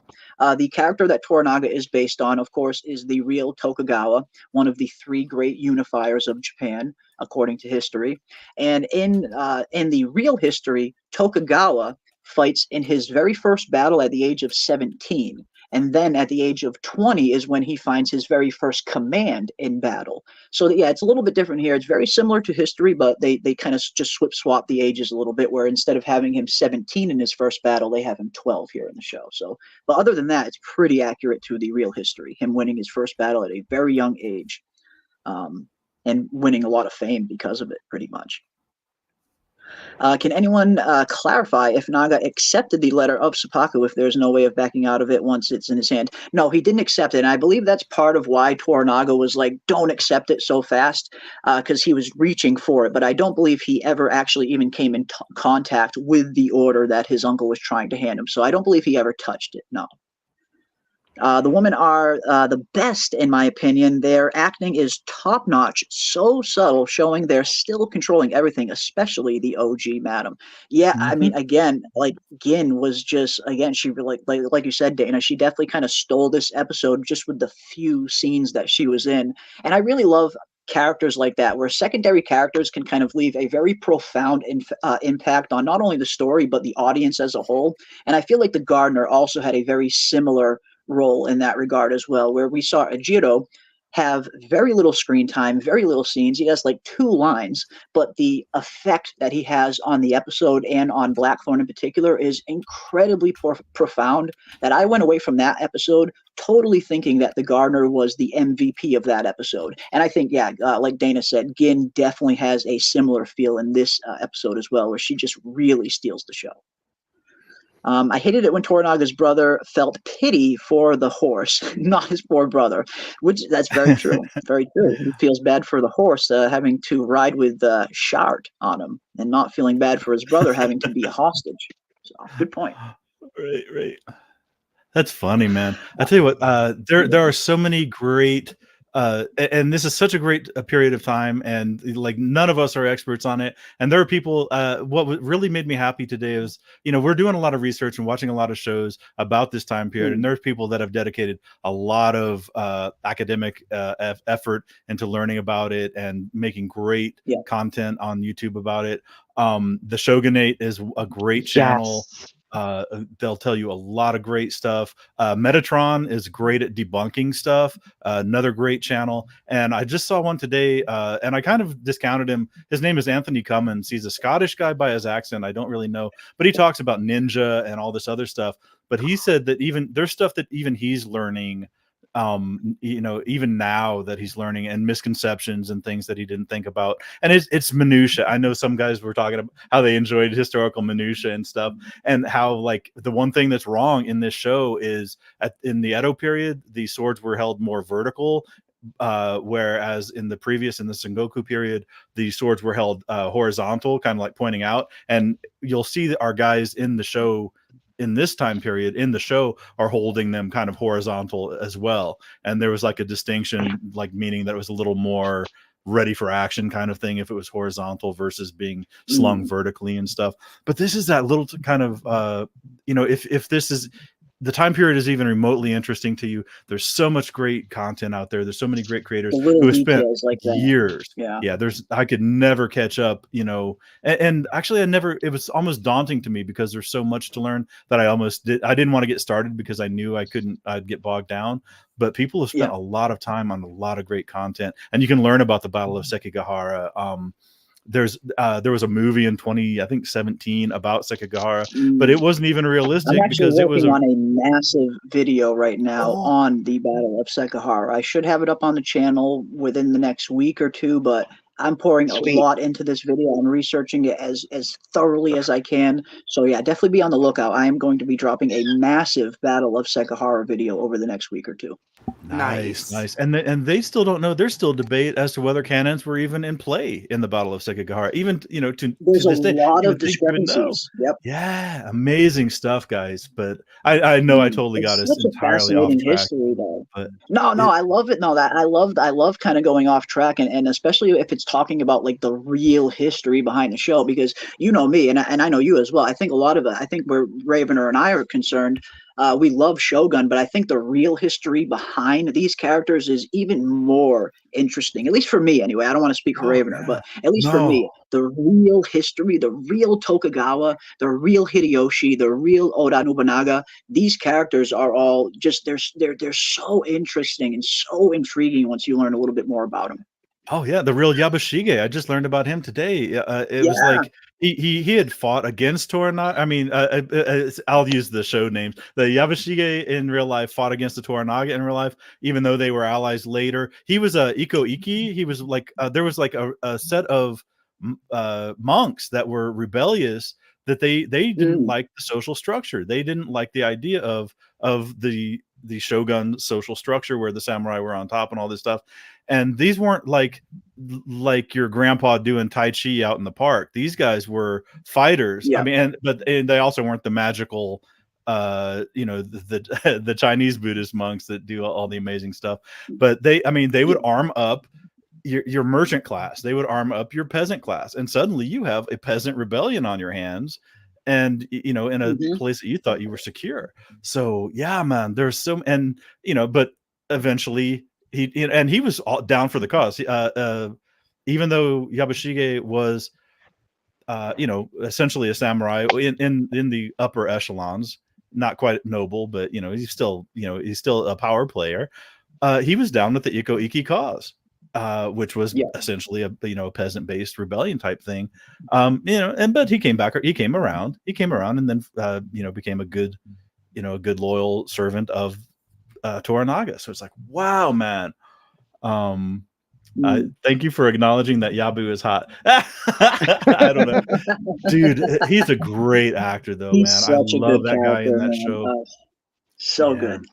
Well, So didn't freaking also during this time that they didn't play out, but they used it in the 81 miniseries, weren't the Portuguese priests, didn't they wear orange because they wanted to orange or red, I believe, because that was the color the monks were wearing, and as they were trying that was considered the religious color within Japan was orange, and only really the higher echelon of priests and like stuff cardinals wore and the stuff. black, and then that's how the cardinals, I believe, started to wear red, because they took that from as a holy color based off of whatever dealings they had back in this time with Japan. Yeah. Well, and that's one thing that we see. I know we haven't seen a whole lot of them in this iteration, but Father Martin, who we see in the original 80 series, just about every single time you see him, he's wearing like an all orange robe with like an orange hat. So it's super accurate to that, like you said, with certain colors having certain religious connotations and spiritual significance behind him. In the original, every time we see Father Martin, I'm pretty sure he's in an orange robe from head to toe. So it's just more accuracy. And of course, once this Shogun series is over, again, we have 3 episodes left, but once these 3 episodes are over, we are also going to dive into the 80s miniseries Shogun as well. So if you guys haven't seen that, or if you haven't seen it in a while, we are definitely going to dive into the 80s miniseries and compare the two. We're going to watch the 80s miniseries just like we watched this. Obviously, we'll probably be able to get through it a little bit quicker because all of the episodes are readily available. But if we can set up some kind of watch party within the Discord, we will definitely do that. I think it was Star that found it. Was it Star? Awesome. Either Star or Sophiel actually found the website that plays a dubbed version, because there was not a dubbed version back when the episodes originally aired. So you had no idea what there was. But I believe somebody, and I just don't know, because I've looked on like other apps and I haven't been able to find it, but I don't know if this is something you can share in a watch party. I will try, because I have the website. I haven't watched it yet, but I could certainly Okay. try. Yeah, if it's a possibility to do, we'll definitely do it. If it's possible, obviously not everything we can watch in a Discord watch party has to be from a certain site, or it won't play. Not everything syncs up right. But yeah, if it's possible that we can watch all of the episodes from the '80s original Shogun series, we will definitely do some watch parties right in the Discord, and then we'll do some live streams afterwards so we can kind of discuss the differences between the two. But regardless, even if we can't do the watch parties, we'll definitely be covering the original '80s Shogun miniseries once this is over, and kind of compare where the two are similar and where they differ. And I think that's going to be fun. I'm looking forward to it. I Oh vaguely yeah, it was remember. Star found Yeah, it on something called Cinema. cinnamon. Yep. And we still have a Yeah. lot of So we're scenes to talk gonna. about here too in the show. We do. And We do. Yeah, it's we do. crazy, We do man. a lot. Yeah, but you're right. There's old the young version of both of them. Toranaga So, and Toranaga. Hitomatsu. And Oh my. one thing I really liked about this scene in particular is, I mean, now we've seen the ritual of seppuku, depicted in many shows and movies over the year, but never with this amount of detail and this level of just like visceral gruesomeness. And I really appreciate that, because in a lot of other shows and movies, when they portray this ritual of seppuku, they portray it as a beautiful thing, a peaceful thing. And while the idea of it is kind of an honorable death to them in their culture, the reality behind the action of of killing yourself like this is incredibly gruesome. It's not just as simple as a quick stab to the gut followed by your head getting chopped off. And that's what I really love about this scene. This is one of the most accurate and most visceral scenes I've ever seen depicting this ritual that I've seen in anything, show, movie, anywhere, where we really see just how gruesome this ritual is, where it's not just a simple stab. They actually disembowel themselves from left to right fully, guts hanging out and everything. And not until that happens is when the final killing blow comes, when they chop your head off. But I really love how they really showed an accurate version of this ritual, like, again, which is something I haven't seen a whole lot of in a lot of the other depictions, where they kind of film it like it's this beautiful scene and not this kind of really gruesome act that it really is. They're not just stabbing themselves, again, they're completely disemboweling themselves. And in this case in particular, this poor guy not only went through that, but then he went through 9 different sword chops before his head finally gave way. So I love how they're portraying the actual brutalness of this ritual. Right. Now, if the first chop like severed your spinal cord, then the rest of it could be academic. But man, something in my mind says like the first one hit him in the back of the skull, the second one hit him in the upper shoulders, that kind of stuff. I mean, you're like, I don't think those shots are coming in clean. And maybe he didn't know. I mean, the dude probably ain't holding still too well either. As his guts are pouring all over the place. But yeah, that couldn't have been a good way to go. No, not at all. Not at all. And I just really loved the again, I hadn't seen a portrayal that really kind of went really as accurate and as detailed as this one did. But like I said, most of them are very quick scenes that almost look very beautiful and with an elegant death, where here it's you get to see the genuine article, I feel. Yeah. Which And it's almost bookended. Yeah, it's bookended with Nagakato laying there gurgling his life away, in a very undignified way too. So these guys, they put this show together so well. As Doc Hayes points out, and I totally thought about this, but not until later on. 9 whacks with a sword. That's a Theon Greyjoy level of botched execution. It really is. That is always what comes to mind now every time I see that scene. After thinking of that, you think about that one scene of Theon Greyjoy in season 2 of Game of Thrones, where he is beheading. Where he's beheading. Oh, I can't believe I'm blanking on his name. And yeah, it's funny too, because not only does he have to chop his head like a dozen times, but in order to finally get the head to sever from the body, he literally has to use his foot in the show. Like the last blow comes from his foot, just knocking the rest of the head off of the dude's body. So yeah, very Theon Greyjoy here in this moment, where it's taking him all these swings to take the head off. Roderick Cassell, thank you, Betrayed King. I don't know why I blanked on that. Roderick Cassell, the father of Jory. Yeah, great scene, and yeah, it was definitely the Theon Greyjoy moment of Shogun for sure, for sure. The point of having a second was to end your agony, which again we see older Toranaga comment on this at the end of the episode as well, and he's like, what kind of imbecile chooses a child as their second? Because yeah, that is essentially supposed to be the second's goal. You're sitting there, you're disemboweling yourself from freaking left to right. You want that, that final, beheading to come swift and very quick to, like you said, end the suffering. So yeah, for him to choose a child for his second is very stupid indeed. Most painful way of death. Yeah, I imagine. I would rather a quick surprise off with my head. Absolutely, me too. I mean, if I had a choice, obviously, to disembowel myself or just a quick beheading, yeah, give me the beheading any day. Absolutely. Yeah, the beheading was so you got a quick death and not lay there in agony. Yeah, because I can only imagine how much something like that, really does hurt. Like this, the act of doing that to yourself must be incredibly difficult in and of itself. Because the second the blade, punctures you, you're losing. I imagine you're losing so much strength in your hands. At that point, it's just all adrenaline that is keeping you kind of disemboweling yourself. So I imagine, yeah, you're probably just waiting for that freaking beheading to come around to put yourself out of your misery. I would imagine it's probably a very gruesome way to go.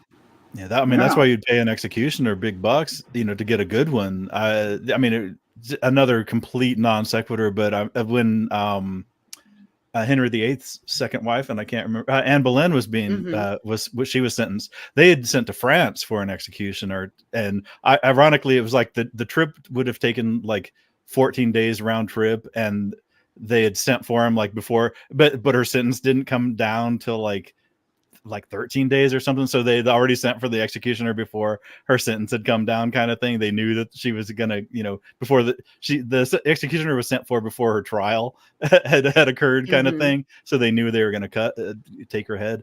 But yeah, you would pay big bucks for a guy that was competent and skilled.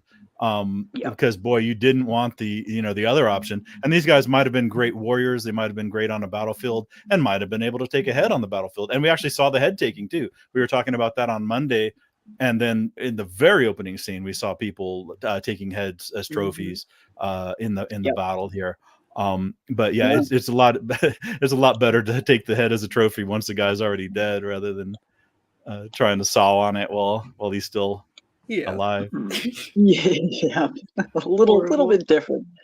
And yeah, we do see it. It is a very much a form of taking trophies, similar to what we see with here in the States with the Native American Indians, kind of adopting the scalping technique, which also kind of became a trophy.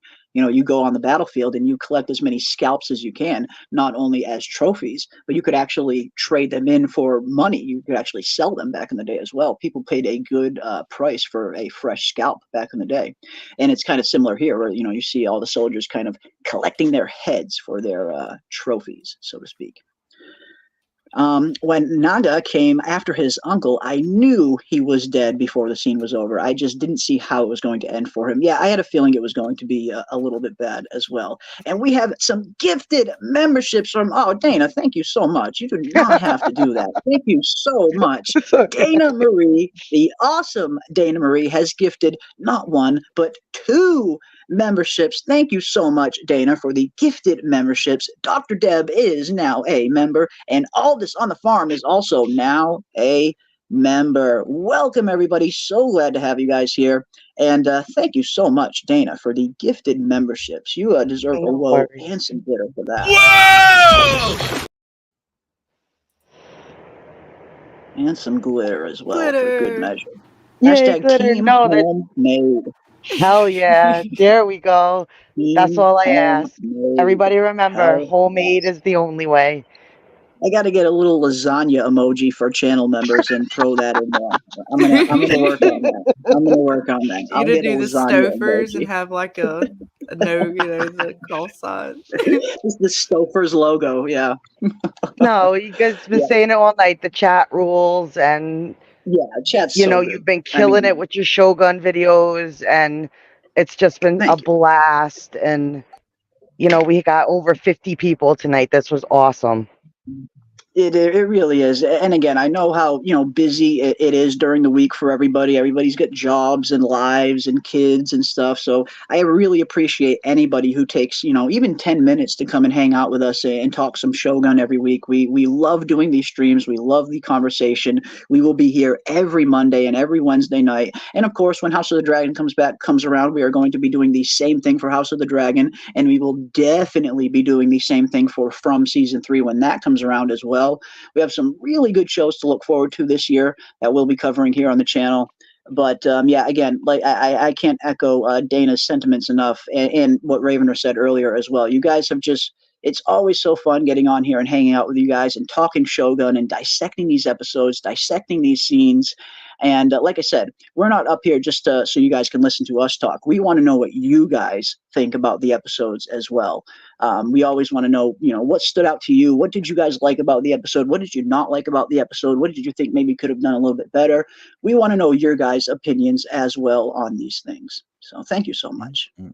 Thank you so much. And yeah, as Richland points out, this is my first membership YouTube. So thank you again. I have been here since From. Oh, thank you, man. Awesome. That is awesome. Yes, Welcome. and from next week, right? From next week. Yeah, when we get Yes. That Yeah. is right. Good. Thank you for reminding me. Yes. Obviously, we used to do a weekly show here when From Season 2 was on called the Fromville Hour. And any of our Fromily fans who have been here from the beginning, you guys remember that. Hell yeah. Let's get those smiley emojis in the chat. But yes, next week we will be doing another Fromville stream. There's been a lot of people asking for some more From streams on the content in the Discord. And if nothing else, we always try to accommodate. If you guys want to stream, we are definitely going to do it. So yeah, next week we are going to be doing a Fromville stream where we will dive into all things From and see if we can see what could potentially be coming our way with Season 3. As we do have not a whole lot of information, but I do have some behind the scenes photos. We do have some information from the filming of Season 3. We know a little bit of what we could potentially expect. Hashtag winter is coming to Fromville at the end of the day. So yeah, we're going to dive into all things From next week, and hopefully you guys come and hang out with us. And anyone who hasn't seen From yet, if you have found our channel through maybe our A Song of Ice and Fire or House of the Dragon content, or if you're just recently finding the channel through our Shogun content, From is another show that we absolutely love here on this channel. I cannot recommend the TV series From enough. And it's one of those shows where just about everybody that we've recommended it to has just fallen in love with it. It is such a good show. If you like Shogun and you like the really phenomenal acting, good characters, good storytelling, all of that is waiting for you in From, just with a nice little supernatural and horror twist to it. So if you guys haven't seen From yet, I would highly recommend getting out there, checking out From. It is on MGM Plus, the streaming service, MGM Plus, and I also believe it is also available to watch on Amazon Prime as well. There's been 2 seasons so far. Season 3 will be coming out a little bit later on this year, and we will definitely be diving headfirst into all things From Season 3. So if you guys haven't seen it yet, definitely check that show out, because I think you guys are going to enjoy it if you haven't seen it. Really fun show. Really fun show. But back to Shogun for tonight. But yes, next week we will definitely be doing a Fromville stream, and we will dive into all things From Season 3. I just have one thing I was going to ask real quick. On the episode leading into the dinner, did y'all get like red wedding vibes? Or was that just me? Ooh. I totally, especially with the army vibes. coming in, and then like I thought they were getting ready to fight right there. I thought somebody's wife was about to get killed. And I mean, it didn't quite end up like the red wedding, but I was so getting that vibe right up until like he was like, especially don't take the papers, and I'm like, oh god, everybody got tense. The army kind of showed up, and I was like, man. Please don't kill the bird. I mean, Don't I know, don't kill kill the the bird. freaking birds. They already killed too many birds in Osaka when they burnt when they burnt Toranaga's rookery, it looked like. But no, yeah, I didn't really think about it at the time, but now that you mention it, Scarlett, yeah, you kind of do, looking back, hindsight is always 20/20, of course, but thinking back, yeah, I am kind of getting kind of that red wedding vibe, because much like with this scene, it's very similar with the red wedding, where it's a scene that kind of starts off as this upbeat wedding. Everyone's there for a good time, an alliance is being forged. You got good music in the background, and then all of a sudden you hear the Lannister theme song start to play, and the tone just slowly starts to shift from joyful to absolute dread, where something bad is going to happen. So that's a very good point. I didn't notice it at first, but now that you mention it, hell yeah, I agree. Especially when the army kicked in, man, and you hear them on the outskirts, and they're basically surrounded them, right? Like, it was the Trojan horse, but it wasn't the one I wanted. Saiki was the one who really took the gamble, because he was sitting in, like any of those guys could have taken his head at the drop of a hat, and the chips would have fallen where they may after that point. But he was. But the thing is, I think they're all accustomed to how the system goes, how formal it is, how ritualized it is. That's how, Toranaga could immediately say, I'll think about it and I'll let you know tomorrow by sundown. There was no speeding urgent things up. Yeah. That's a good point. It was kind of, and it seems like that's a theme with a lot of the things that we see throughout the show, but not only the show, but the time period as well, where everything is done with this sense of calm and patience and kind of diligence. You don't see really anybody rushing towards anything. Really, every aspect of their lives, they really take complete care, and they're very deliberate in almost every step that they take, let alone all of their actions and words. They're a very calm, collected, and patient culture, if nothing else, for sure. Henry Bemis also totally got the Red Wedding vibes. I thought there was going to be a massacre. Star as well. Star was waiting. I thought Toranaga was going to take his head, says Betrayed King. Leave the birds alone, says Doc Hayes. Yeah, leave them birds alone, man. We already got way too many birds killed already. Hey, man, birds can fly. If they're dumb enough to stick around and they get burned, that's on them. Well, unfortunately, these birds couldn't have flown away. They were stuck in cages. So at that point, their wings were clipped. But I get your meaning. Yeah, if a bird is free and they choose to stick around, that's on them, I guess. Shit. I was worried about Toranaga's bird, thinking of like the wolves, because they killed the wolves, So I'm thinking, man, don't kill Toranaga's bird. Yeah, I like that bird. That is the coolest bird ever. They just serve Toranaga's bird to him, like, here you go. I mean, I don't know. They bull people in pots. I mean, tell me what. I was literally waiting. Like, I got worried. I was like, oh my God, this is what we waited for. I thought it was going to be in Osaka, but I'm thinking, oh my God, it's going to be here. Like, totally, flipped what I was thinking. I swear, if they would have killed that bird, I would have cried.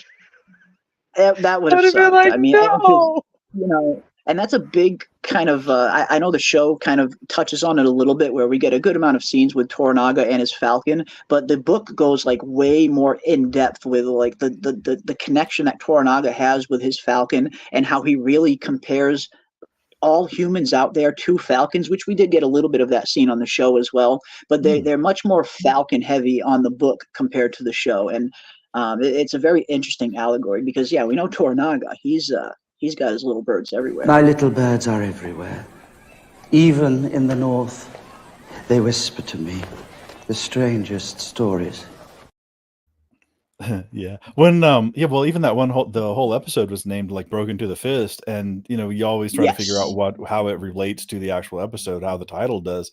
And that was, I mean, he talked about how each, like, one falcon will go and just kill anything, and another one will is broken to whatever's fist, when he was kind of like when he was berating his son a little bit. So maybe he is pointing, like, he knows each man has its own potential, each man has its capabilities and things that he can do, where he would shine, and maybe he's actually doing that. Maybe he's pointing, maybe he's got people in play that he doesn't, maybe Blackthorne is one of them.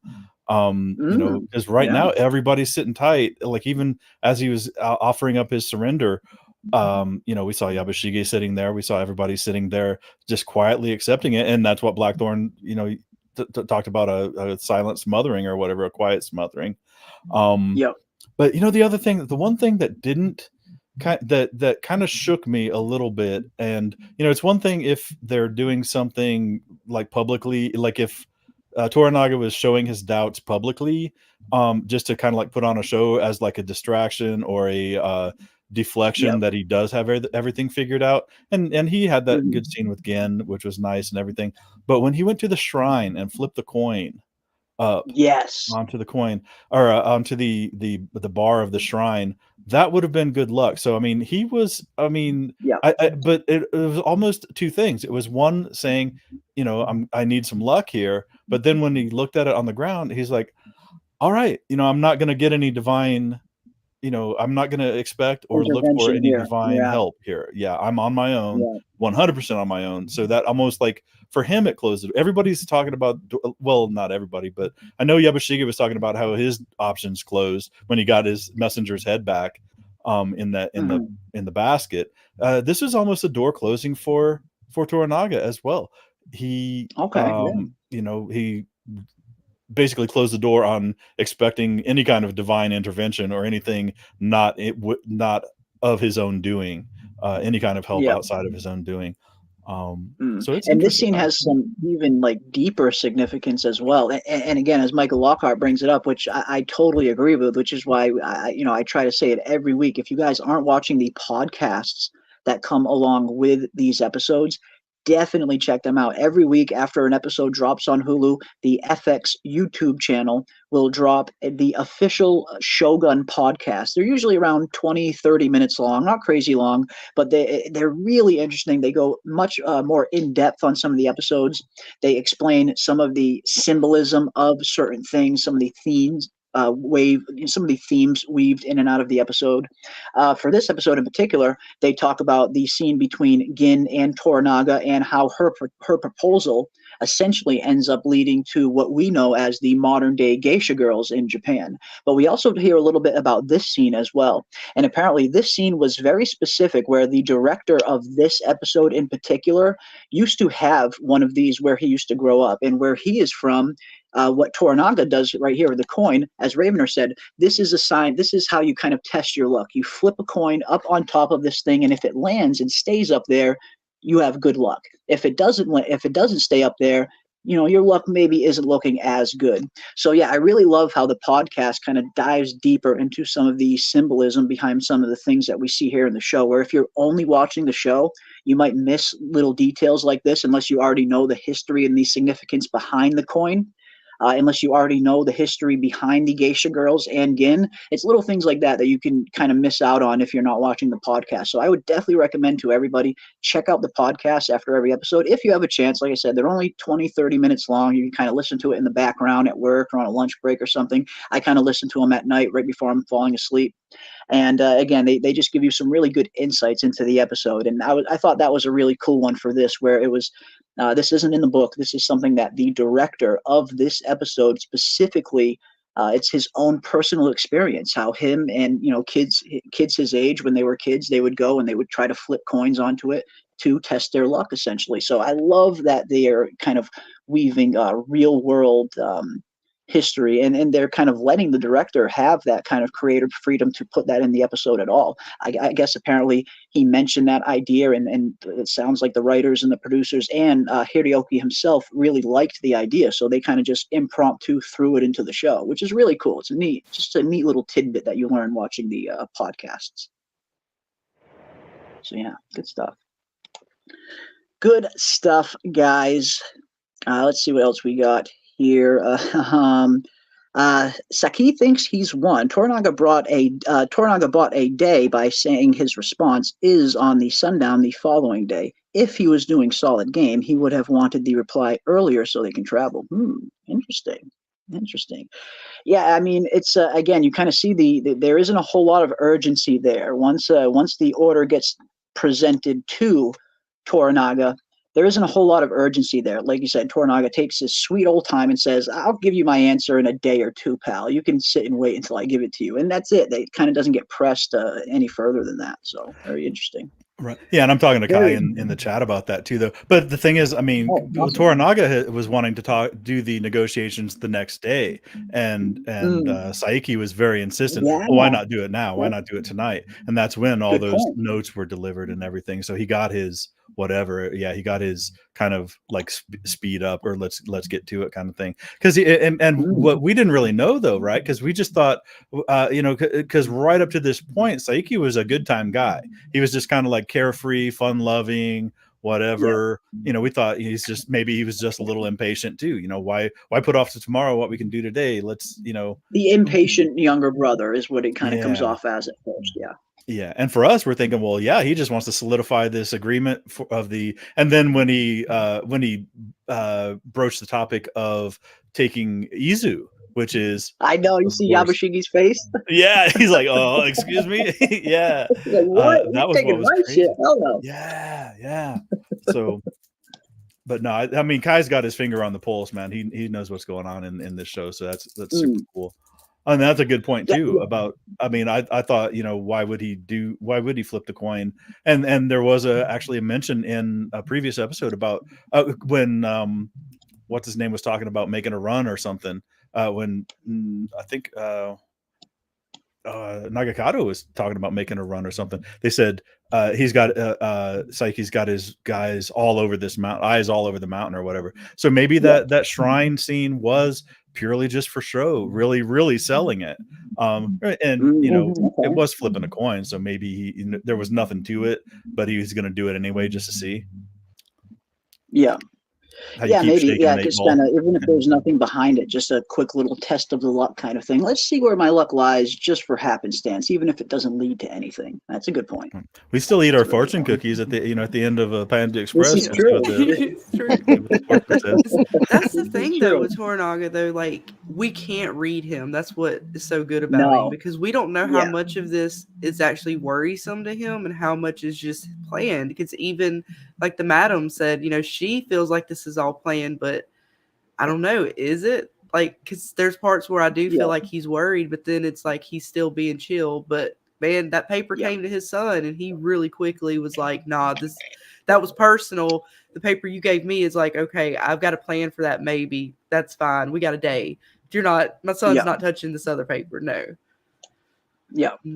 That, like you said, those are kind of the only two instances we ever see Toranaga even really like kind of raise his voice in anger or get even the slightest bit rattled was, in that scene earlier with Toranaga and Mariko, when Mariko seemingly wants to give up and Toranaga is kind of just reaching his wit's end. And here, the only other time we ever kind of see a scene like that where he kind of just has that outburst and tells his son to not even touch the paper.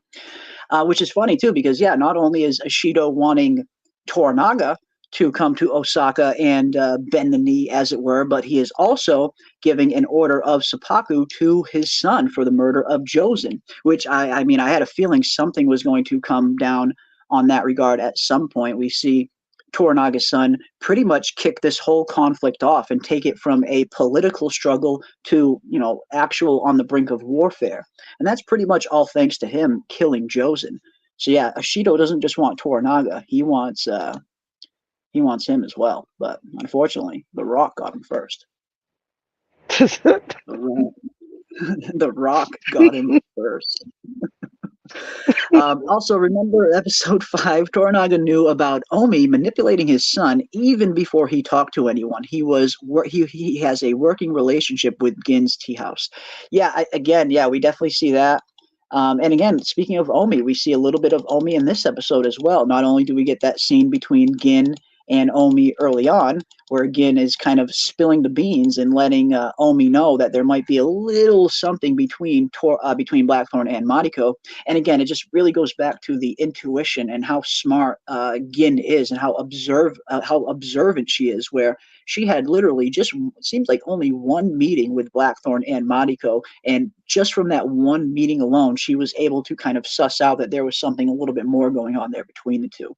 Similar to how I think Fuji kind of sussed it out pretty early on as well. But yeah, we see Omi kind of working his manipulative ways that we have seen him do many times before, not only with Yabushigi's son, but here in this instance as well, kind of sticking it to Buntaro a little bit. It must bring you great honor to see your wife serve the Anjin with such devotion. And he knows what he's doing here. I mean, obviously he knows exactly what he's doing here. He's trying to create that rift between Buntaro and Blackthorne, where it's kind of not clear where Gin's motivations are for telling Omi. Who does she want to hurt in releasing that information? Does she want to hurt Mariko? Does she want to hurt Blackthorne? But at the very least, with Omi, we know where his intentions lies. He really has it in for Blackthorne, and we see that in the previous episode as well. All of this, the Cannon Regiment getting stripped from him, all for a barbarian. So if anything else, we definitely know Omi's motivation is definitely to kind of cause chaos, not only for Blackthorne, but for Toranaga as well. Because then we see Omi manipulating Yabushigi's son once again. I mean, and this is where I start to not really feel bad for Toranaga's son, because it's one thing for you to let Omi, manipulate you once, but fool me once, shame on you. Fool me twice, the shame is on me at that point. So how Toranaga's son is not kind of sussing out, especially after Toranaga straight up said to his son, "You let Omi manipulate you." So at this point, he has to know that Omi kind of manipulated him that first time into, acting and killing Jozen ultimately. But to allow that to happen to yourself again, like I said, I don't really feel as bad for Toranaga's son. I feel like he was incredibly foolish, incredibly impetuous, and he was really just rushing to his death at the end of the day. Very big ego to want to go into battle. Yeah, but he's also the only other teenage guy in the show, right? I mean, he doesn't have a peer group. His peer group is one. So, I mean, I know everybody's like, "Oh, you should be on your own." Who else does he have to hang with other than Omi? Yeah. And that's not to say that, Omi's making these goofy suggestions, but that's not to say Omi won't be right side by side with him when he's doing it too. I mean, he's getting Omi to do what Omi wants to do, wants him to do. But yeah, Omi will be, he wants glory too. I mean, he's sitting there hearing the same stories, and all that other stuff. And to an extent, I mean, he saw with Gen that, the adults are always going to put you aside until you have the respect, and there's only one way to get that respect, for these guys. When Gen wasn't even nice about it. She's like, maybe we can find somebody. Kiku is, occupied. Maybe we can find somebody more to your station or status or whatever. It's like, damn, man, that's kind of cold. Well, I hated that scene because he's sitting there and he's talking about the tea house being kind of tainted now that they served Blackthorne, but he still wants to sleep with Kiku, the one who slept with Blackthorne. So it's just a complete contradiction. He was just jealous. He's all butthurt. It's just jealous, because he can't have his time with his legs. He's like, well, can I at least talk to her? She's like, no. Can I at least talk to her? Like, no, come on, man. No, leave. Or we can find you somebody else. No, that was, I don't know. I liked it. I liked the madam because she's controlling. I liked her part of it. Yeah.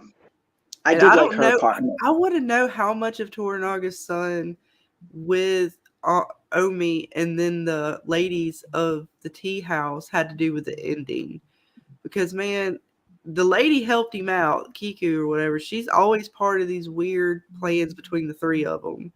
So I don't know why I get like really sus vibes with that, even though they didn't show anything like that. But I just always got sus vibes in this episode. Yeah. It's and Kiku's another one where you're not 100% sure what is her motivations, what are her true intentions, and what does she really want for herself. We see her whispering into Omi's ear every once in a while, I wish it was you that were Lord, but we still don't know 100% what exactly does Kiku want in all this. Where do her loyalties really lie, or do they kind of only lie in and of herself, similar to a Yabushigi character, where they're kind of only loyal to themselves and they'll play the game any way they have to survive. So yeah, Kiku's been a very interesting character overall. Been enjoying her scenes, been enjoying everybody's scenes really. Here's a good question, though. But I do like this before we get to that. Michael Lockhart saying, bringing up the line that Toranaga says to his son earlier on in episode 3, I believe it is, where, you're playing friends and enemies when you only have yourself, which, again, that ends up being his kind of fatal flaw. It's his fatal flaw at the end of the day. I do feel bad for him, though. I mean, I will regret, I'm sad for Nagakato. Sad that he's gone. I know he was played as kind of the doofus or the impatient kid, but man, he was one of those.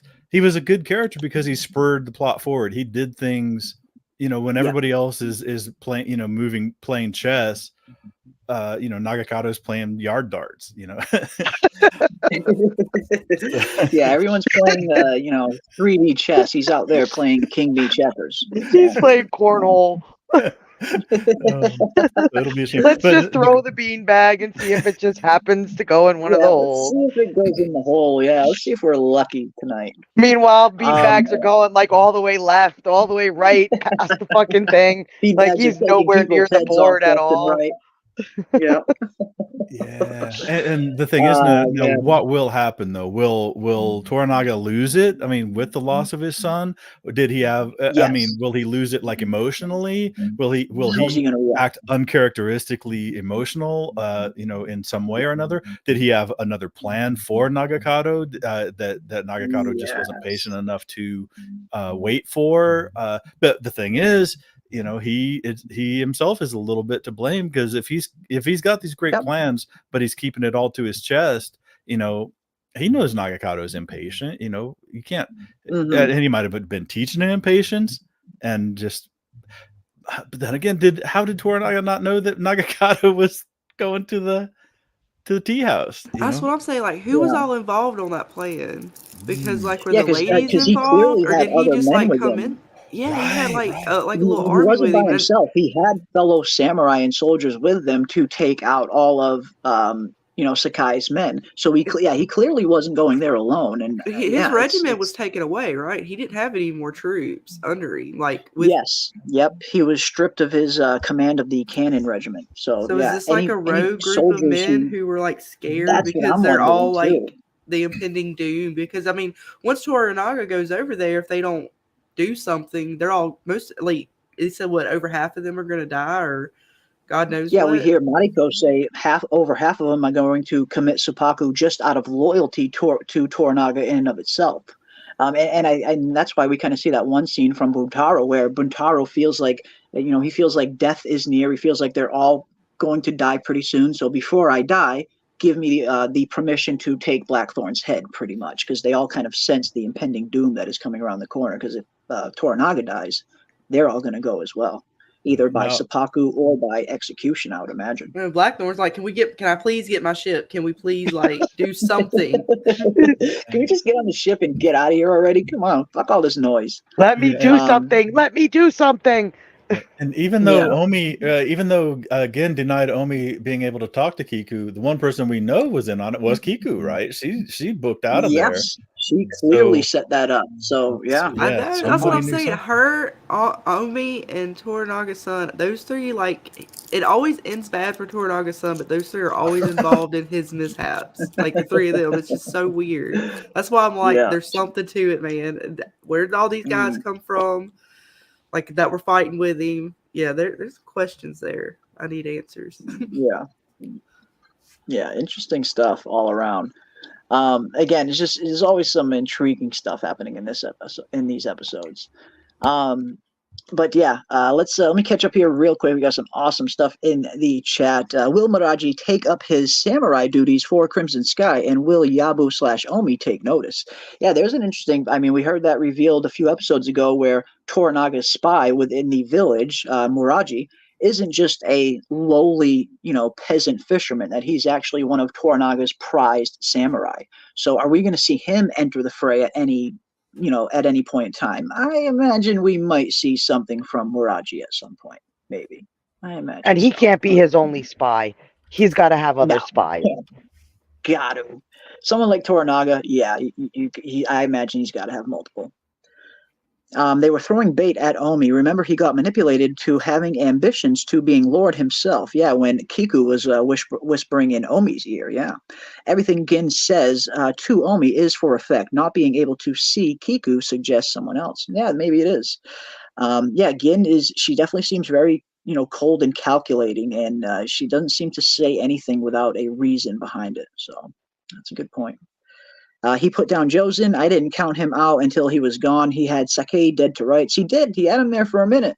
For a minute, he had him dead to rights until that rock said, nope, not today. Oh, yeah. If he didn't slip, I think he would have killed him. Oh, yeah.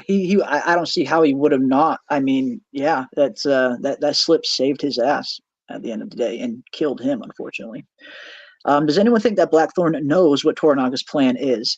I don't think so. I mean, it seems like it seems like a lot of Blackthorne's frustration over these last few episodes is him kind of being relegated to an almost background character, where he hasn't really had a whole lot to do.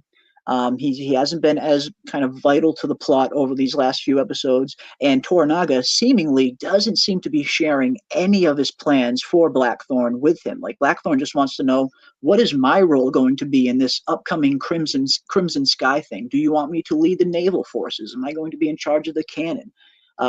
He just wants to find out what exactly is his role going to be in this. And every time he goes to Toranaga to ask him that role, Toranaga never gives him anything. He never gives him any information, never wants to discuss anything with him. So I think in this episode, we definitely start to see Blackthorne's frustration boil over a little bit, where he just wants to know what his role is at the end of the day, culminating in this scene at the end, which was definitely surprising, especially in a scene with such high stakes between Toranaga and his brother right here with the surrendering scene. The act of Blackthorne getting up and just having this outburst, this interruption in the middle of this kind of ceremonial meeting was very surprising. And it, something that if this would have happened in real life, I imagine Blackthorne would have been severely kind of disciplined for this. This is a big no-no, especially to kind of interrupt your liege lord while he's surrendering, his entire fief at the end of the day. So this was a very interesting scene, but we're seeing Blackthorne where the frustration is just building within him so much, where he's kind of been the only one that hasn't been giving up at any point in time. He's never given up. He's always feels like he's a glass half full kind of guy. He is always looking for a way out, always looking for a way to kind of get out of this current predicament. And every single time he's managed to do it. He's been very clever at adapting, super adaptable, and he just does not want to die. And even up until this point, he's seeing everybody around him give up. He sees Mariko wants to kill herself, Fuji wants to kill herself, and now he's seeing even Toranaga is surrendering. So Blackthorne is just surrounded by people that are just giving up, but he is still he just does not want to give up. And I do kind of like this scene, how he kind of stood up and had this little outburst, even though it just felt very weird given the gravity of the situation that was going on. But seeing him get up like that and just say, you're all dead, and crimson horse shit or something like that, and he walks off.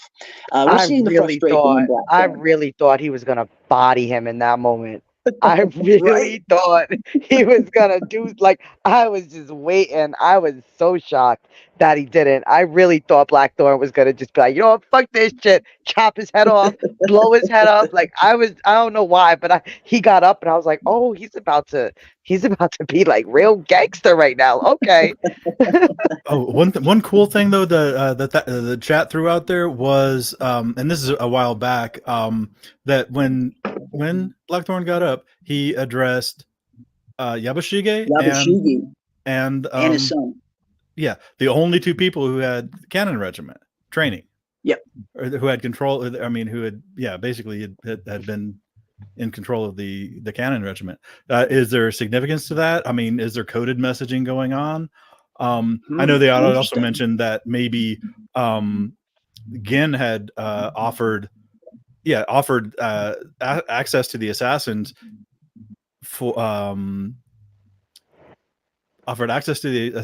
in exchange for the consideration of the two pieces of land in Edo. But we didn't see anything like that. We didn't even see a coded message, right? In that scene. No. And I know I'm going back to like how I approach from and other shows. I have to go with stuff that I've seen. I mean, I have to go with what they presented me. I can't like guess that there was something going on unless they indicate that there was something going on. Now, they did catch that Toranaga was burning a note, and we didn't know what was on the note, and that might have been, indication that his brother had flipped or whatever. Kind of sent him word ahead of time or something, maybe. Yeah, but at least that is something that we've been given in the show. I didn't see any indication that there was, unless they flat out tell us narratively, like it with exposition later in the show, unless somebody's reading ahead and actually knows this stuff did happen. I don't know.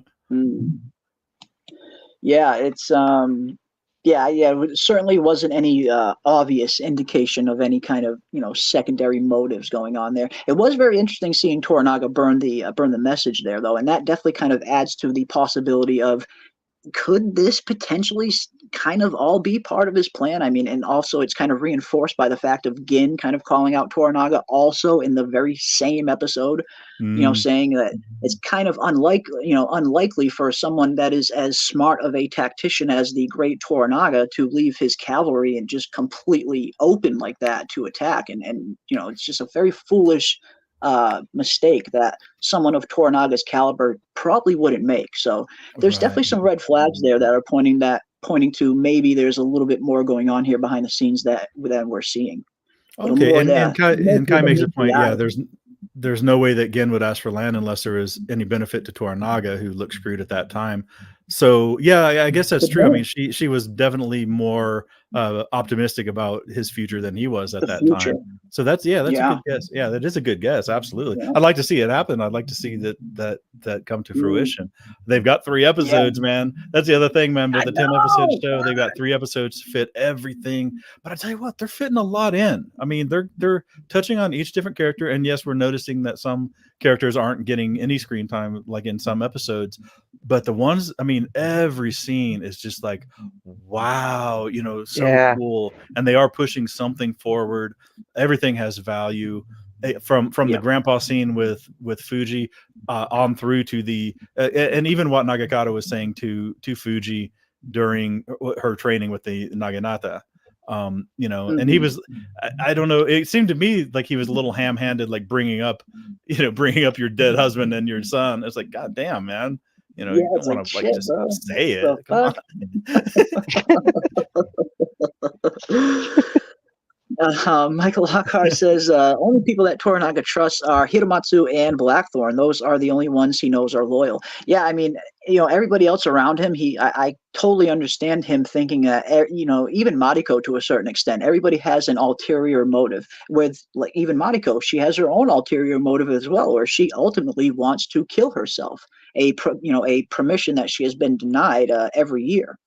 So yeah, I mean, with the exception of Hiromatsu and Blackthorne, it seems like everybody else around him does kind of have a hidden ulterior motive, or they have other reasons for staying loyal to him out of simply loyalty. But Hiromatsu and Blackthorne, they seem to be their loyalty seems to be the most genuine up until this point anyway, where they're not tainted with other ambitions, I guess. I think Toranaga is acting vulnerable to weed out traitors and pull enemies into a big trap. Interesting. I like that. What if Ochiba is really working with her baby daddy? They are protecting their son. Ishido is toast. Interesting. Yeah, we didn't get any Ochiba in this episode, unfortunately, but we do see Ochiba in the preview for episode 8. And we get that very interesting line between Ishido and Ochiba, where Ishido is proposing a marriage proposal to Ochiba, which is going to be very interesting to see how that kind of shakes up. But yeah, what exactly is Ochiba's role going to be in all of this at the end of the day? But yeah, that's interesting, Star. That is interesting, Star. And people are watching, so that's the most indirect request or offer anyone can make. It's an Asian thing, says Kai. Okay, gotcha. I still say Toranaga is not the father, but he knows who is. Yeah, that's a very interesting thing. I mean, who exactly is the father of Ochiba's child? We have seen, she went through rigorous different kind of medicines and herbal remedies and all kind of stuff in hopes that she would conceive for the Taiko. And it seemed like the Taiko was not able to conceive with anybody. So putting two and two together, it seems like the Taiko was barren. Like he was probably, shooting some blanks. So if that is the case, who exactly is the father of Ochiba's child? Is it Toranaga? Is it someone else? If it's not Toranaga, then yeah, maybe he knows who it is. Yeah, that's an interesting question, because I get the feeling the father is definitely not the Taiko. I mean, from all evidence, it seems like he was shooting some blanks. So who's the baby daddy? We need some Maury Povich on the scene. You are And maybe the father. maybe the Taiko knew, because out of all the people he pulls into that room, he talked to Toranaga alone after that and was like, will you look out for my son? Will you make sure he makes it to take his seat? So I really think that maybe even the Taiko knew that Toranaga, and maybe that's why she hates him so much, because he was like, I need a son. Will you help me produce a son? And maybe Toranaga and the Taiko knew all along. And, he needed a son in some aspect and looked to Toranaga like, can you help produce an heir for me? Okay. If not him directly, him provide someone that could. If not him doing the deed himself. Okay. Okay. Yeah, maybe even the Taiko knows that he's not the real father, but at the end of the day, there's nothing more important than securing the line, I would imagine. So if you have to do some skullduggery to secure that line, I imagine that maybe the Taiko, maybe he's in on it. Yeah, maybe you're right, Dana. I like that. I like that a lot. Because out of all the people he goes to Toranaga. Like, he could have gone to, I'm assuming, a lot of people. Like, what, and just the hatred that she has for him. Like, I don't know. Well, it seemed like Toranaga and Taiko were very close friends. Toranaga was clearly his favorite vassal, as it were. But even more than that, it seemed like they were very close friends. Where you get that one line of the Taiko saying, I wish that we could have taken Korea together. And, he's offering Toranaga the world. He's offering Toranaga to be sole regent, to, kind of be the sole regent until the heir comes of age. So he clearly favors Toranaga. So I understand him. If he's going to go to anybody, it makes sense that I guess it would be Toranaga over anybody else, because it seems like those two were closer than any of his other regions, at least. But yeah, who exactly is the father, guys? And yeah, let us know in the chat. What do you think? Do you think the Taiko is the father? Do you think someone else could be the father? Is it Toranaga? Does Toranaga potentially know who it is? Love to know what you guys think about that as well. Who do you think the real father of the Taiko's child is? We also get a really interesting question here from Jen Hack, and this is something I've been wondering as well, kind of going into these final 3 episodes. I really want to see more of the women in Swordsplay. Seeing them in actual battle or fighting would be great. And in terms of seeing like some actual battle, I do know we are definitely going to see some nice, just based on some of the trailers that they have already released, it seems like we're going to get some nice Mariko fight scenes at some point. But what I'm wondering, and I know we talked about it a little bit at the beginning of the stream, but this, of course, if we're going off real history, this is all building to one big final, climactic battle. And I really wonder how exactly is the show going to handle the final battle between Ishido's forces and Toranaga's forces. Are we actually going to get an actual battle depiction scene, like full-on Battle of the Bastards type battle being filmed right there for us to see? Or are they going to play it a little bit similar to the source material, where they kind of only allude to the battle and we kind of just see the aftermath and not the actual battle itself? We did get some recent stills that have been released, and we see Ishido in full armor. We see Toranaga in full armor, both with their armies behind them. So it looks like, at the very least, the stage is set to potentially see a big battle. But at the end of the day, this could be some of the only shots we get of this, and maybe the very next shot coming could be a flash forward to after the battle is over. Filming a huge battle sequence like this, if you're going to do it proper, it takes a lot of time, a lot of money, and a lot of extras. And everybody knowing their mark, having their timing down. It's not easy to film a good, cohesive battle scene. We've seen many shit battle scenes over the years in movies and TV series alike that just look god-awful. Very rarely do we see a good, well-filmed, kind of full-pitch battle in an open battlefield like this. So I am wondering, and I definitely want to get the panel's opinion and the chat's opinion as well. How do you think the show is going to handle this? Ultimately, do you think we will actually see the Battle of Sangahara, or will we just kind of see some of the beginnings of it, and then we'll get some kind of flash forward and we see the aftermath? And do you want to see the battle, or would you rather it just kind of skip over it and just see the aftermath? Definitely let us know in the chat as well. Do you guys want to see the battle, and do you think we will see the battle? But Ravener, what do you think? Battle or no battle? And which would you prefer? My heart says that there won't be a battle. I want a full overhead, like Braveheart style, two massive armies converging on a field. Budgetarily, just what we've been shown. I mean, I think we will get the Rome, like the Rome series version, where there's like either a black background or a foggy background, and there'll be maybe a dozen people, maybe 6 on a side, like on screen at any given time, doing a few things with everything else indistinct in the background. Sadly, I think the budget won't allow it. But I hope for it. I would love to see it. But maybe troops moving. It might be CGI, like troops moving into position, kind of overhead thing. But I don't see it happening. We might see seeing like a full pitch. Right. We might get a one-on-one duel, which I'm not even sure if that would. It would have to be like Ishida plus, Toranaga in a duel or something. It's stuff that completely didn't happen. But just to they have to do something dramatic.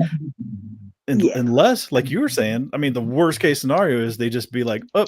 And they did that, I think, in Rome also, a few things where they talk about like when Caesar was going to fight Pompey, and then they just cut away, and then they're like, and they're walking through some dead bodies and surveying the aftermath of the battle, and it's like,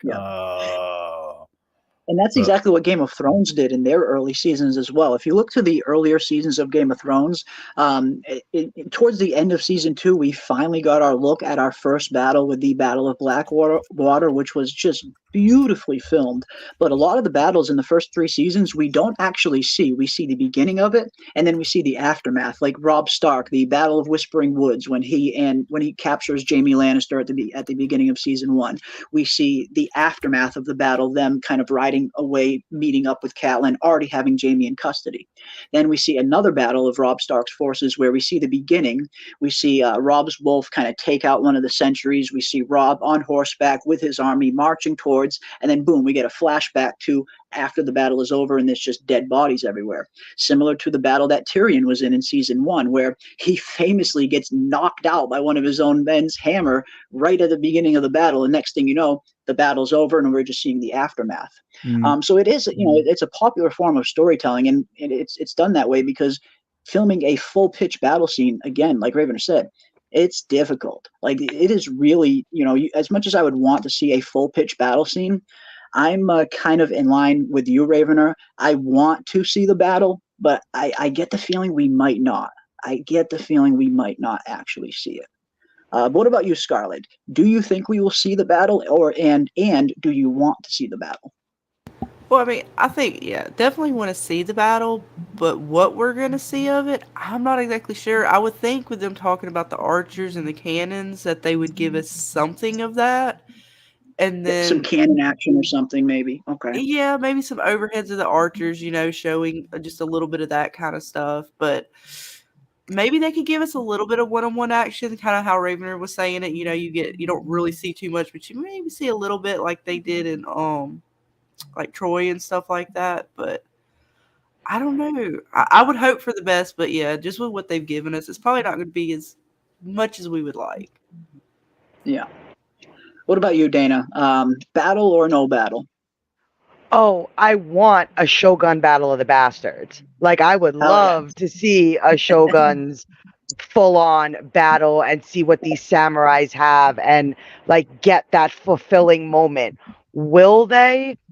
I don't know, because like you guys said, it is a big, huge process to do something like that.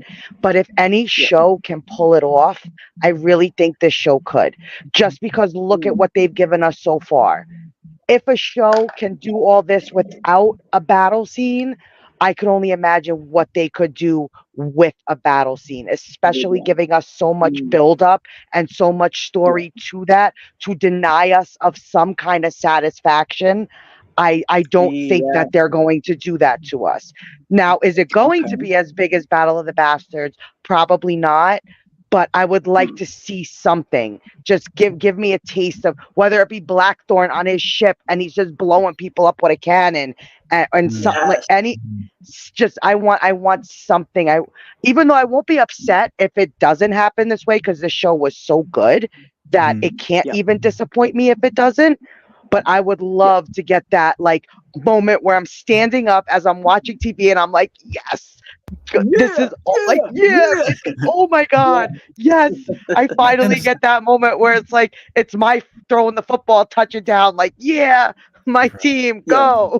Right. And Sekigahara, I mean, Sekigahara was the battle. I mean, it was the one the definitive deciding battle. You know, in this time. And I get the feeling that's what this is right here. The stills that we're seeing here, I do get the feeling that is what this battle is, but I don't know if we're going to see the actual battle. I mean, you couldn't do a U.S. Civil War and not do Gettysburg, you know? Exactly.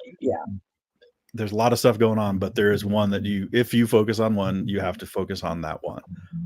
Yeah. Like you said, they haven't really shown any battles up until this point. We've seen some fight scenes and some little skirmishes in the woods and stuff like that. But in terms of full pitch battles, we haven't seen any of that in Shogun yet. And like Dana said, I haven't been missing it at all. The show has been so phenomenal without the battle scenes. I haven't even really noticed the lack of action because the story is just so good. The characters are so good. But like you said also, Ravener, if they are going to choose to depict one, this is the one they got to show.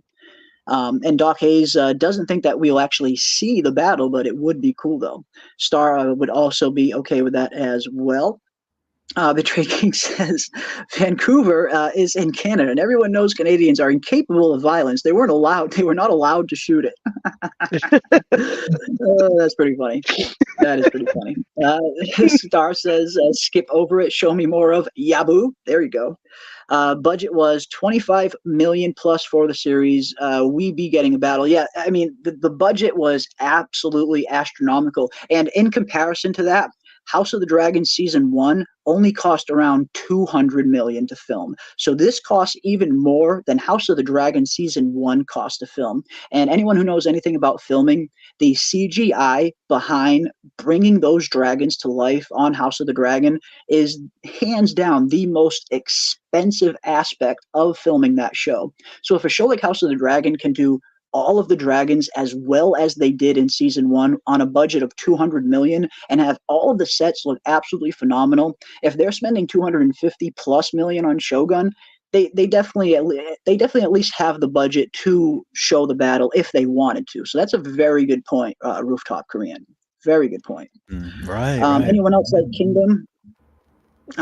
Korean zombie drama 1600 setting, abso-freaking-lutely. Yes. We absolutely love Kingdom. I know it's I mean, when it comes to Dana and I, it's one of our favorite freaking shows of all time, definitely my favorite zombie show of all time, and we are just counting down the days, hoping and praying that we get a season 3, because we heard there has been some kind of trouble behind the scenes with some of the actors and legal trouble, I believe. Hopefully we get that season 3, guys. I love Kingdom. Kingdom's freaking great. It's fucking phenomenal. Like the way they depict their zombies, and it's another great show with this I can't even describe it. Like it's great. Yeah, and what's great about historical setting is so good. Yeah, that's what I love about the historical setting of Kingdom, because we're getting a look at not feudal Japan, not ancient China. We're getting a look at old school Korea. So it's a totally different kind of Asian culture that you're kind of fully immersed in. And one thing that Kingdom does very well is kind of showcasing a very authentic look at that time period of Korea in the 1600s. So yeah, if you like Shogun, Picture, a show like Shogun with acting and dialogue that is pretty much almost just as good as it is on Shogun, just with a good zombie plot thrown into the middle. So if you like Shogun, you probably like Kingdom. Yeah, it's pretty much Shogun with a twist. Pretty much, yeah. Betrayed King says they did mention around 120 practical actors on set, samurai at any given time. Yes, they did, and I believe they mentioned it in one of this video that I took these stills from, where we see a little bit of the making of this scene in particular. Where, yeah, you're 100% right, BK. They went out and they got well over 100 actual extras to play samurai, and the rest they kind of just peppered in with CGI. So when you see this vast wave of people, probably a good 100. A good section of this is real people, and the rest is just kind of CGI that they, sprinkled on in. But yeah, they had well over 100 extras on set at any given time, so they definitely at least have the resources and the manpower to film a big battle if they wanted to. But yeah, I'm kind of with you guys as well. As much as I really want to see the battle, like I would prefer to see the battle on screen. I get the feeling if they do show it, they're not going to show much of it. That's just kind of where I'm at. I do think we're going to get some pretty good action in Osaka with this whole kind of Crimson Sky storyline playing out. If anyone's seen the trailers, we have seen some pretty interesting shots of some very nice action within Osaka. So I think we're going to get some really good action and some good fighting scenes there, but that could potentially be the end of it. As far as seeing a full pitched battle, I don't know. I as much as I want to see it, I don't think we will. We can hope. Star says, "Show me a couple of heads, and I'm good." Sorry, go ahead. I said we can hope. We can still hope. Oh yeah, we can hope. Yeah, absolutely. We can definitely hope. We can certainly hope. And Kai thinks that Sangahara will get its own show. That's my wish. I hope it will be all the Blitz of Osaka. Interesting. I'd be cool with that. I mean, like I said, as much as I respect them, sticking to their guns and only doing one season and kind of adapting the whole book in one miniseries and not kind of stretching this thing out over multiple seasons where it could potentially get diluted and the quality drop, I do respect their decision to kind of just do a one season and done. But on the other hand, yeah, I am loving this cast of characters so well. They're so well together. The chemistry of this cast is phenomenal that I would love to see them get a second season. Although it's probably unlikely, I would love to see it. But yeah, I respect their decision either way, though, to kind of stick to their guns and commit to one season. And yeah, the baby earthquake took up half of their budget, says Star. And yeah, the baby earthquake was not cheap to film either. They actually built their own mountainside. And that's another thing that they touch on a little bit in one of the podcasts for the earthquake episode and in some of the behind the scenes videos that they have released on FX as well. They talk a little bit about what went into filming that earthquake and the hill that Toranaga is buried in, the one that Blackthorne kind of jumps down to rescue Toranaga. That's a real big mountain that they physically built. I mean, they dumped a ton of dirt and literally built their own mountainside just to film that scene. So yeah, the production behind this show is just as impressive as the show is in and of itself. Rodriguez is probably training Blackthorne's crew as we speak. And yeah, that's another thing. If there's one character I hope we get to see a little bit more of before the show ends, like I said, I know there's only 3 episodes left and we're nearing the end and the final conflict. But if I can get anything, I'm really hoping we get at least one more scene between Blackthorne and Rodriguez and that very clever, banter between the two. That is what has been missing from the show, I think. We need some more Rodriguez and Blackthorne. Yeah, does the ship come back yet, or are they still wondering? Yeah, like what the hell's going on with them? Shit, we haven't seen them, and I feel like it's been, how many episodes since we've seen Rodriguez? And I don't think we've seen Rodriguez since, episode 3? Yeah. Yeah. Since the blockade escape. I don't think we've seen him since then. Because they still had open trade, right? Because it was like, all right, y'all go and do the thing, and then when you get back, it's all good. Yep. Yeah, Portugal is a long journey, so I don't know how many weeks. It is. I don't know how long it takes in their travels. Ravener? Yeah. Do you know the answer to that question? No, I would have to assume months. But yeah. Thing is, though, I mean, if the real Blackthorne arrived in 1600, they just at the very beginning of the show they said 1600, and Sekigahara was only like in August of 1600. So I mean, if they were stuck to a realistic timetable, all of what we have seen would have had to have occurred in 8 months or so. So that's why I think they're using a different time scale in the show, unless a whole lot of stuff's getting done, Gotcha. But no, I don't know the transit time between Japan and Portugal, though. I'd have to assume months, because they've got to still travel around the south, probably at least. The Cape of Africa. And especially during their time period, where obviously ships are much slower and kind of given to the sails and the winds of the speed of the wind at any given time. It's not like they can throw on a motor and speed there or anything. So that's a good point. And I agree here with Rooftop Korean as well. As much as I absolutely love Kingdom the series, the little spin-off movie that they did, well, it's a prequel movie, Kingdom: A Shin of the North. The Kingdom movie absolutely sucked. It was horrible. What movie? It was terrible. I don't know about the movie. Oh, sucked. Yeah, no, we don't speak of that. It was so bad. When you look at the quality of production that the Kingdom series has produced, they've done 2 seasons so far. We're waiting with bated breath to hear any kind of news on season 3, because it's been freaking years at this point. At this point, I'm almost kind of giving up hope that it's ever even going to come back, because it's been so long, but I hope it does. But the movie, they did a spin-off movie after season 2. It was supposed to be something for the fans to kind of chew on while we wait for season 3 to come around. But the movie just sucked. It was horrible. The characters in it were horrible. The main character, who is supposed to be the protagonist, is a straight up villain. She's a straight up villain in the fucking movie. Like she's a horrible person. With horrible motivations. It's just such a bad freaking movie in comparison to how good the show so bad. I hated her, and apparently she's going to be a big part of season 3 of Kingdom if it ever comes around.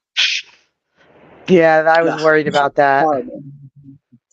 It was bad. Like, the movie freaking sucked. But again, the series is great. The first 2 seasons of Kingdom are freaking phenomenal. I would recommend that show to anybody.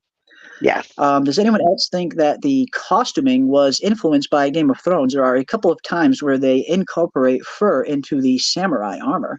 I'm not sure myself personally. I know it seems like they took a lot of inspiration from real world Japanese armor and time period correct stuff from that time.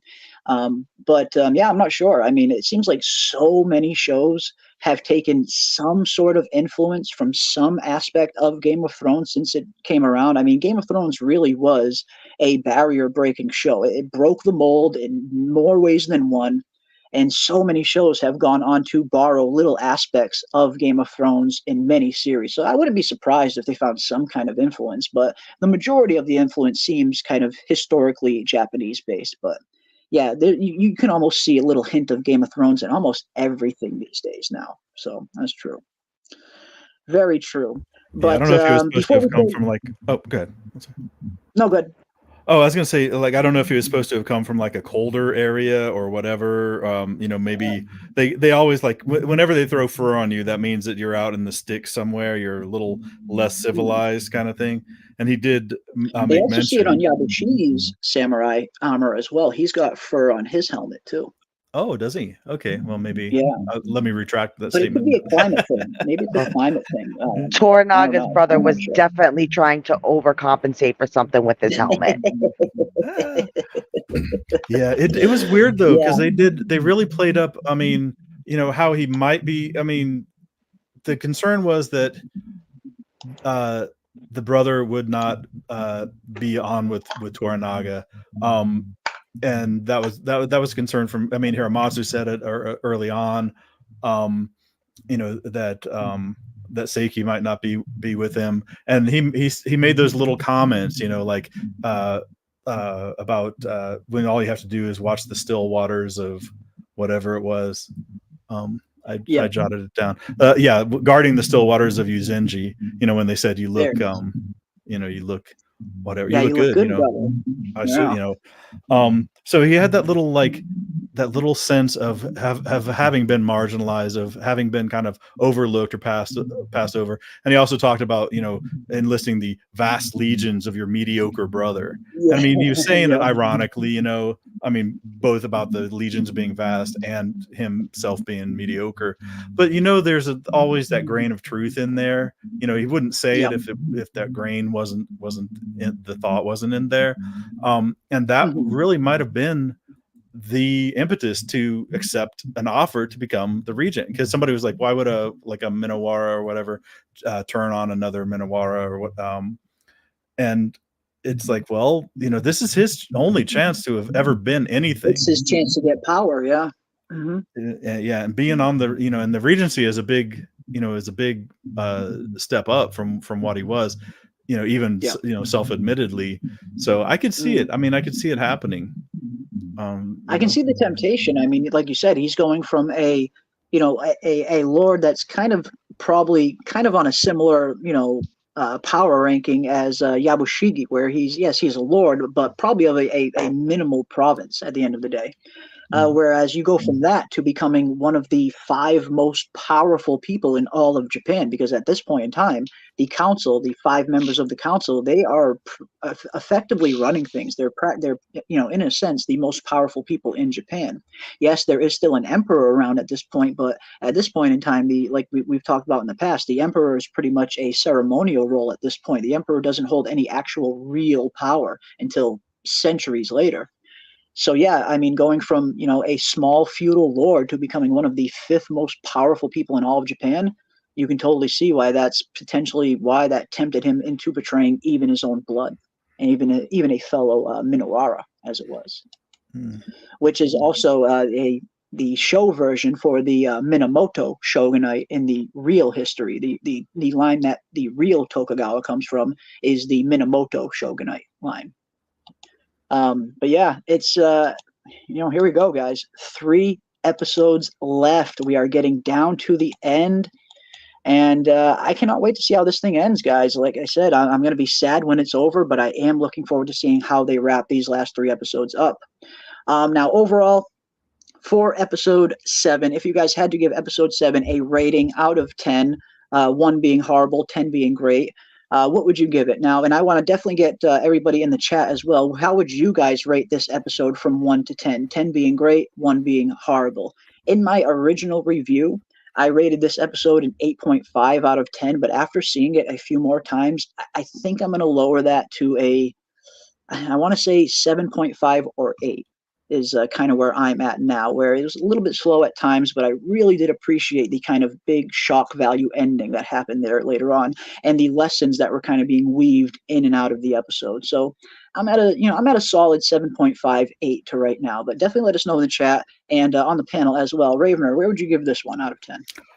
You know what? I'm gonna go with 7. I've generally been fairly generous, tending to the high side, but this one, and again, I understand what they were going for. And for me, I'm hoping, and I really genuinely believe that this is the breath that you take right before, you know, going over the top of the roller coaster or whatever. Yeah. But for me, yeah, this one, and I didn't hate the Looney Tunes death of Nagakado, but it was like, come on, you know, I don't know. I don't hate it. And the thing is, there, like, as we've talked, yeah, over these last hours, you know, we've talked of all the scenes that we really enjoyed and how they were played off. You know, Fuji's scenes, like Gin's scenes, and how everybody like interplayed, and the feeling of doom and stuff.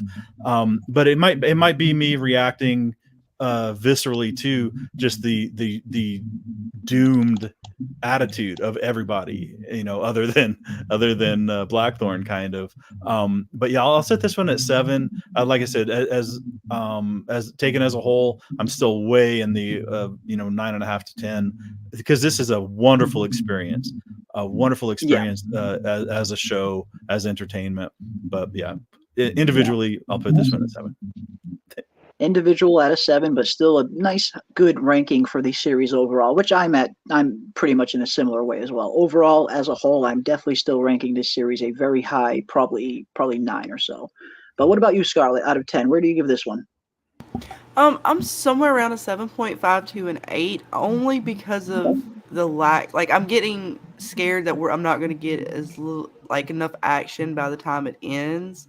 So that makes me worried. It kind of brings it down to the 7.5. But honestly, it's probably still an 8 as far as like the dialogue and the story goes.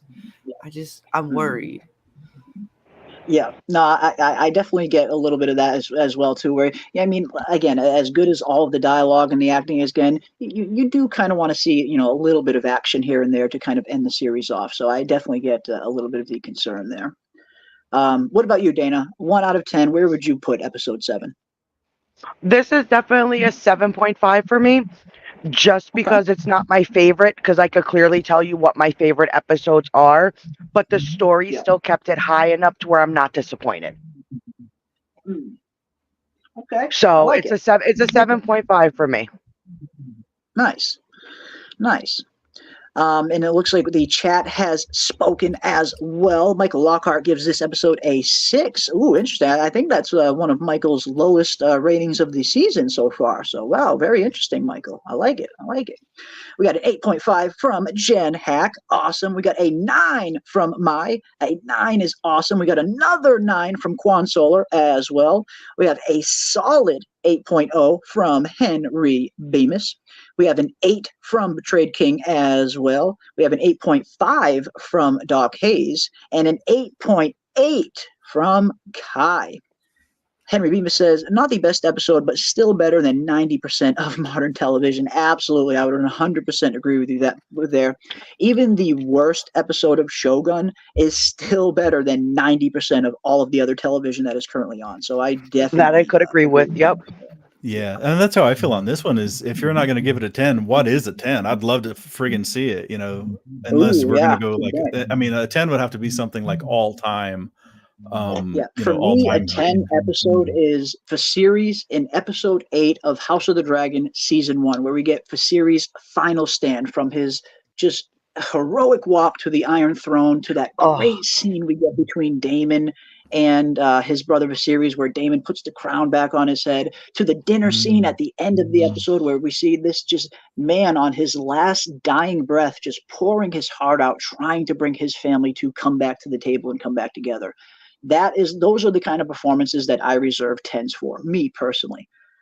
So yeah, House of the Dragon season 1 episode 8, that is a 10 for me personally. That walk down the aisle to his seat, I felt every step that he took. Yeah. It was so powerful, and especially knowing that act of walking to the throne room, him literally using the last bit of energy to get to that throne room to save Rhaenyra and her children, is what ultimately probably ended up leading to his death later on in the episode. He kind of just used the rest of his energy, the last of his energy, the last of his strength, the last of his life force, as you will, used in that one scene to try and save his family in the last minute. So yeah, performances like that, episodes like that, those are the kind of stuff that I gladly give a 10 to. And I would give a 10 to season 1, episode 8 of House of the Dragon any day. I would also give a 10 to most of the episodes in season 1 of Game of Thrones as well. Season 1 of Game of Thrones has always been my favorite season. It is the most accurate season in terms of the most loyal adaptation of the source material. It is so incredibly accurate, that first season of Game of Thrones, to the book.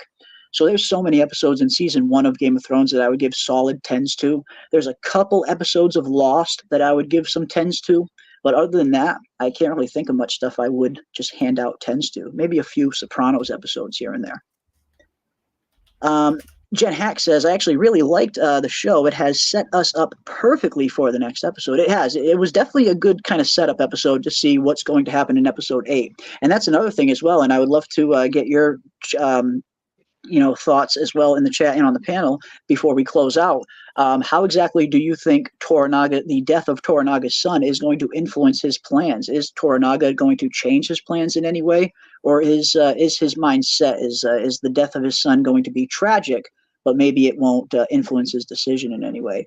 I don't know where I stand on that personally. I feel like Toranaga already has a plan in mind, and I feel like there's not a whole lot of outside influence that's going to make him change his plan. He just seems like that kind of tactician. Now, I'm sure he has contingencies for many different potential outcomes, but I don't know. If the death of his son impacts him in any way, I think it's going to be more emotional than it's going to be tactical. But that's just my guess. That is just my guess. But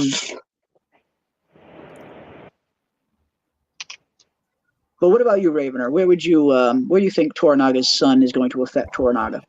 Ooh, well, yeah, I mean, I think we did talk about it earlier in the episode. I mean, I wonder, like, if he had I think what he had with Mariko, that little emotional outburst, that might be the upper edge of his emotional outbursts in public kind of thing.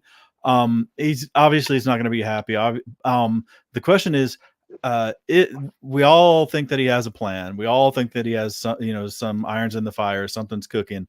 The question is, did he have something specific and unique to Nagakado planned for Nagakado, something that only he could have done in the plan that's going to be executed within the next day? Because I mean, the one thing they did introduce in this episode is a clock. Now we have a clock. He's going to have to go back to Osaka by tomorrow. And the people are talking about, well, no better way to get into Osaka Castle than to be escorted by, maybe his brother's going to switch sides again. I don't know. You never know. Or maybe this was all part of the plan. There's a lot of questions I have swirling about, for sure. I mean, nobody underestimates Toranaga, so maybe his brother also understands that he, no matter what side he's on, he doesn't want to be on the side opposite of Toranaga, knowing the capabilities of his brother. Even if they've been estranged, it's not like he's unaware of it. So I mean, but I mean, sorry, going all the way back to the significance of Nagakado's death. And I can't even say that Toranaga won't put on a show of being overly emotional about it, or a show of acting hastily.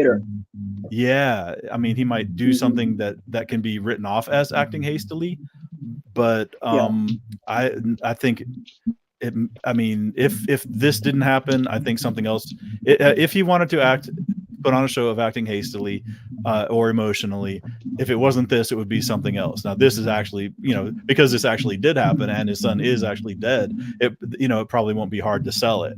Or maybe he can kind of use it to his advantage, as tragic as it is. Yeah, good point. What about you, Scarlett? Do you think this is going to change any of Toranaga's motivations?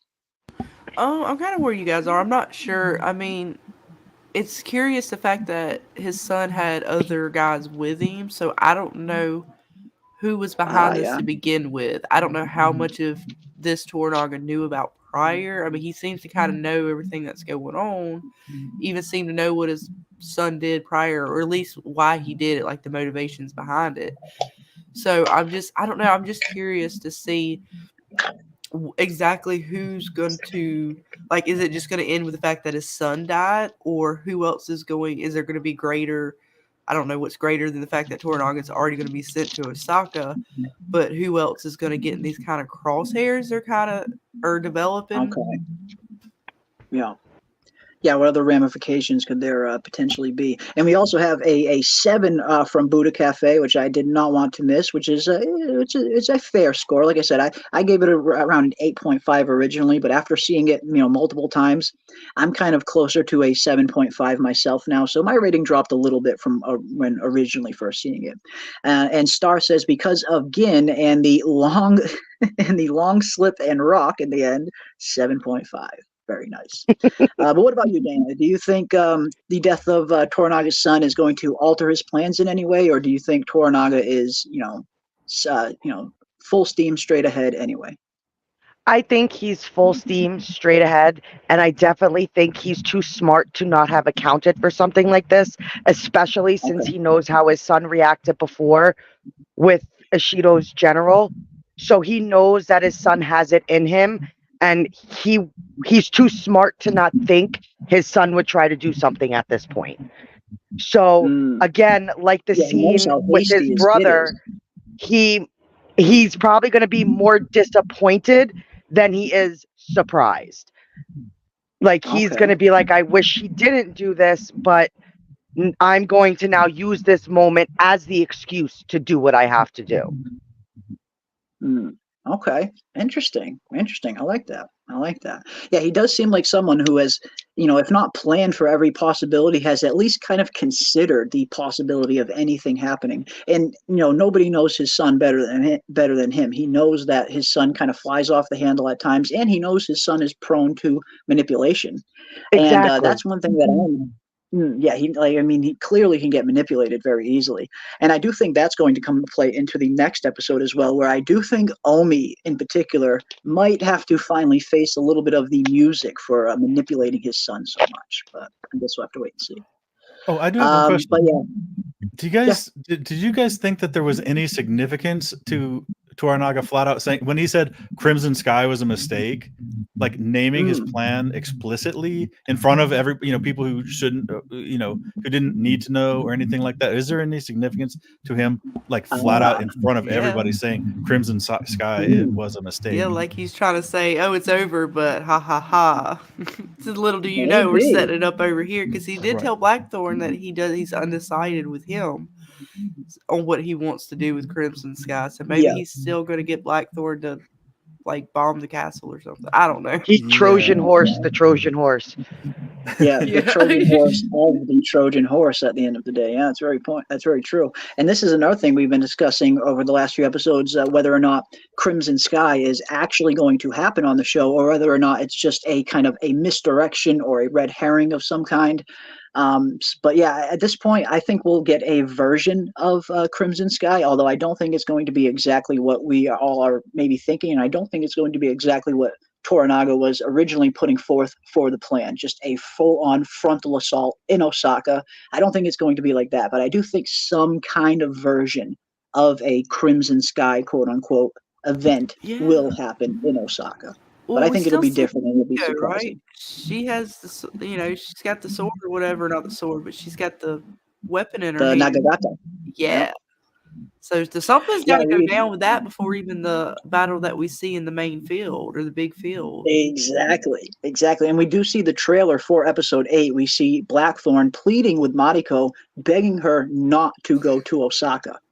And we also see Toranaga in the preview for episode 8 asking Mariko if she is finally ready to do her part, as it were. So if you guys have not seen the trailer for episode 8 for next week's episode, I did already do a trailer breakdown for episode 8. I will throw it in the chat now, and definitely check this out after the stream if you guys are interested in seeing the trailer and where I think it could be heading. There it is. Episode 8 trailer breakdown.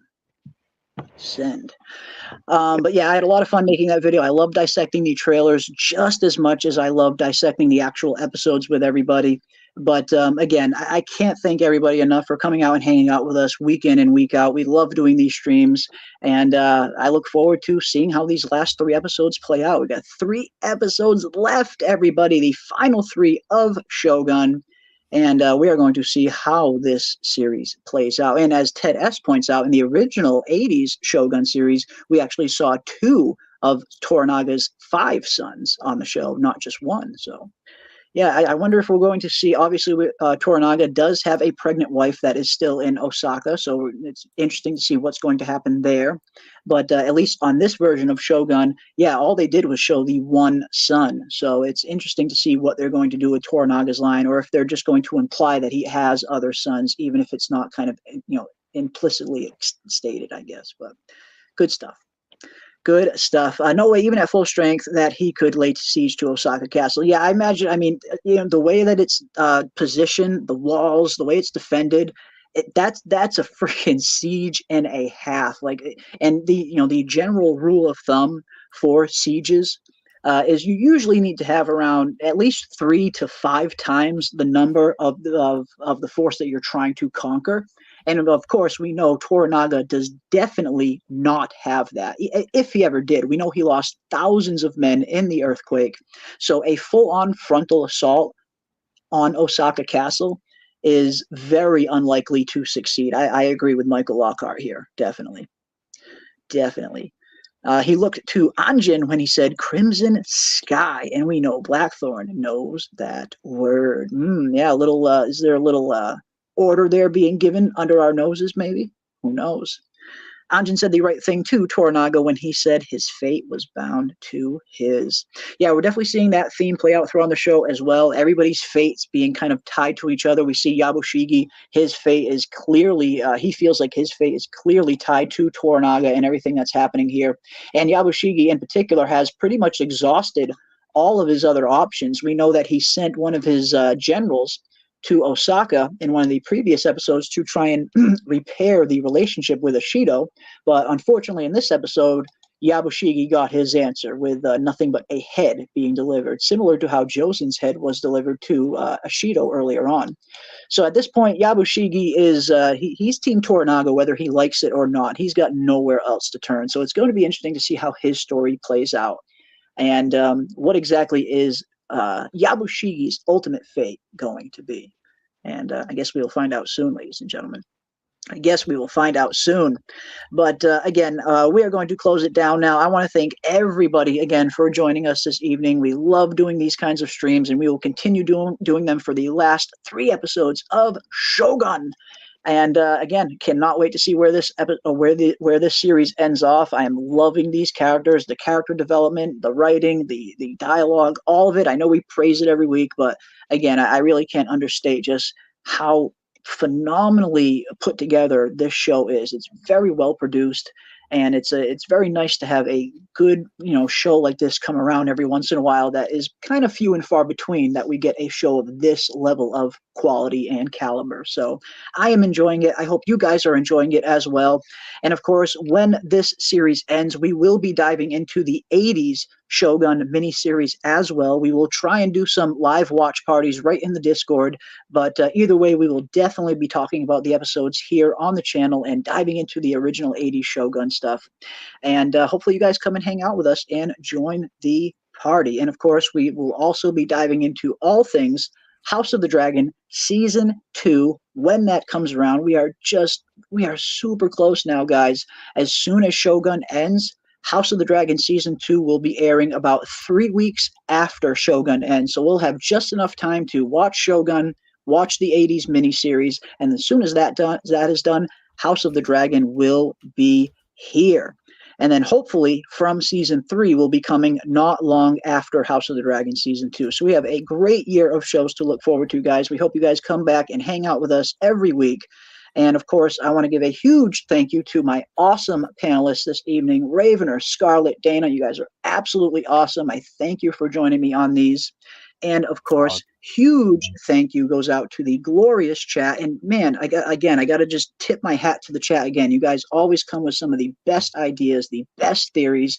And I really go away from these streams generally contemplating stuff on the show that you guys kind of teach me about in these streams. So keep it coming, guys. Keep coming with the awesome suggestions and theories. We love to see them. We love to read them.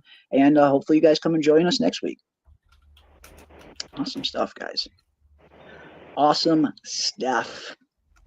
But we are going to close it down now. Again, I appreciate everybody for joining us. And if you guys are not subscribed to Scarlet Fever's channel, definitely give her a sub as well. She goes live every Friday night for the Fever Hour. It's a lot of fun. They dive into kind of all things pop culture, movies, TV, all kind of stuff.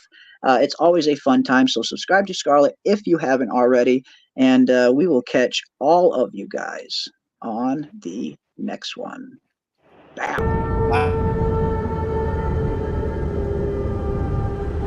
Some are born under the banner of greatness.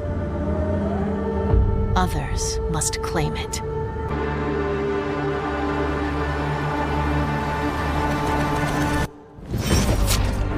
War was a way of life. Death before dishonor. Chaos has reigned since the fall of the last Shogun. The country enters a period of peace under a new leader, the Taiko. But this moment of unity is short-lived.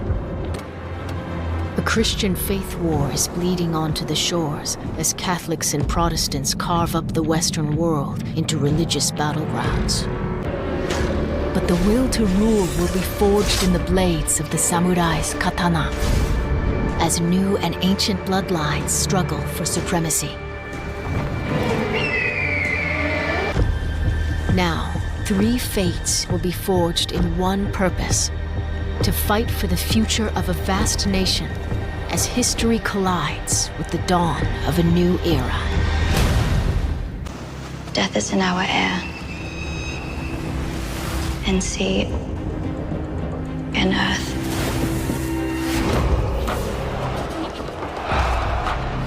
It can come for us at any moment. To show your true heart is to risk your life. Enemies are everywhere and friends nowhere. Life and death are the same. Both can have value and purpose. Remember, we live and we die. We control nothing beyond that.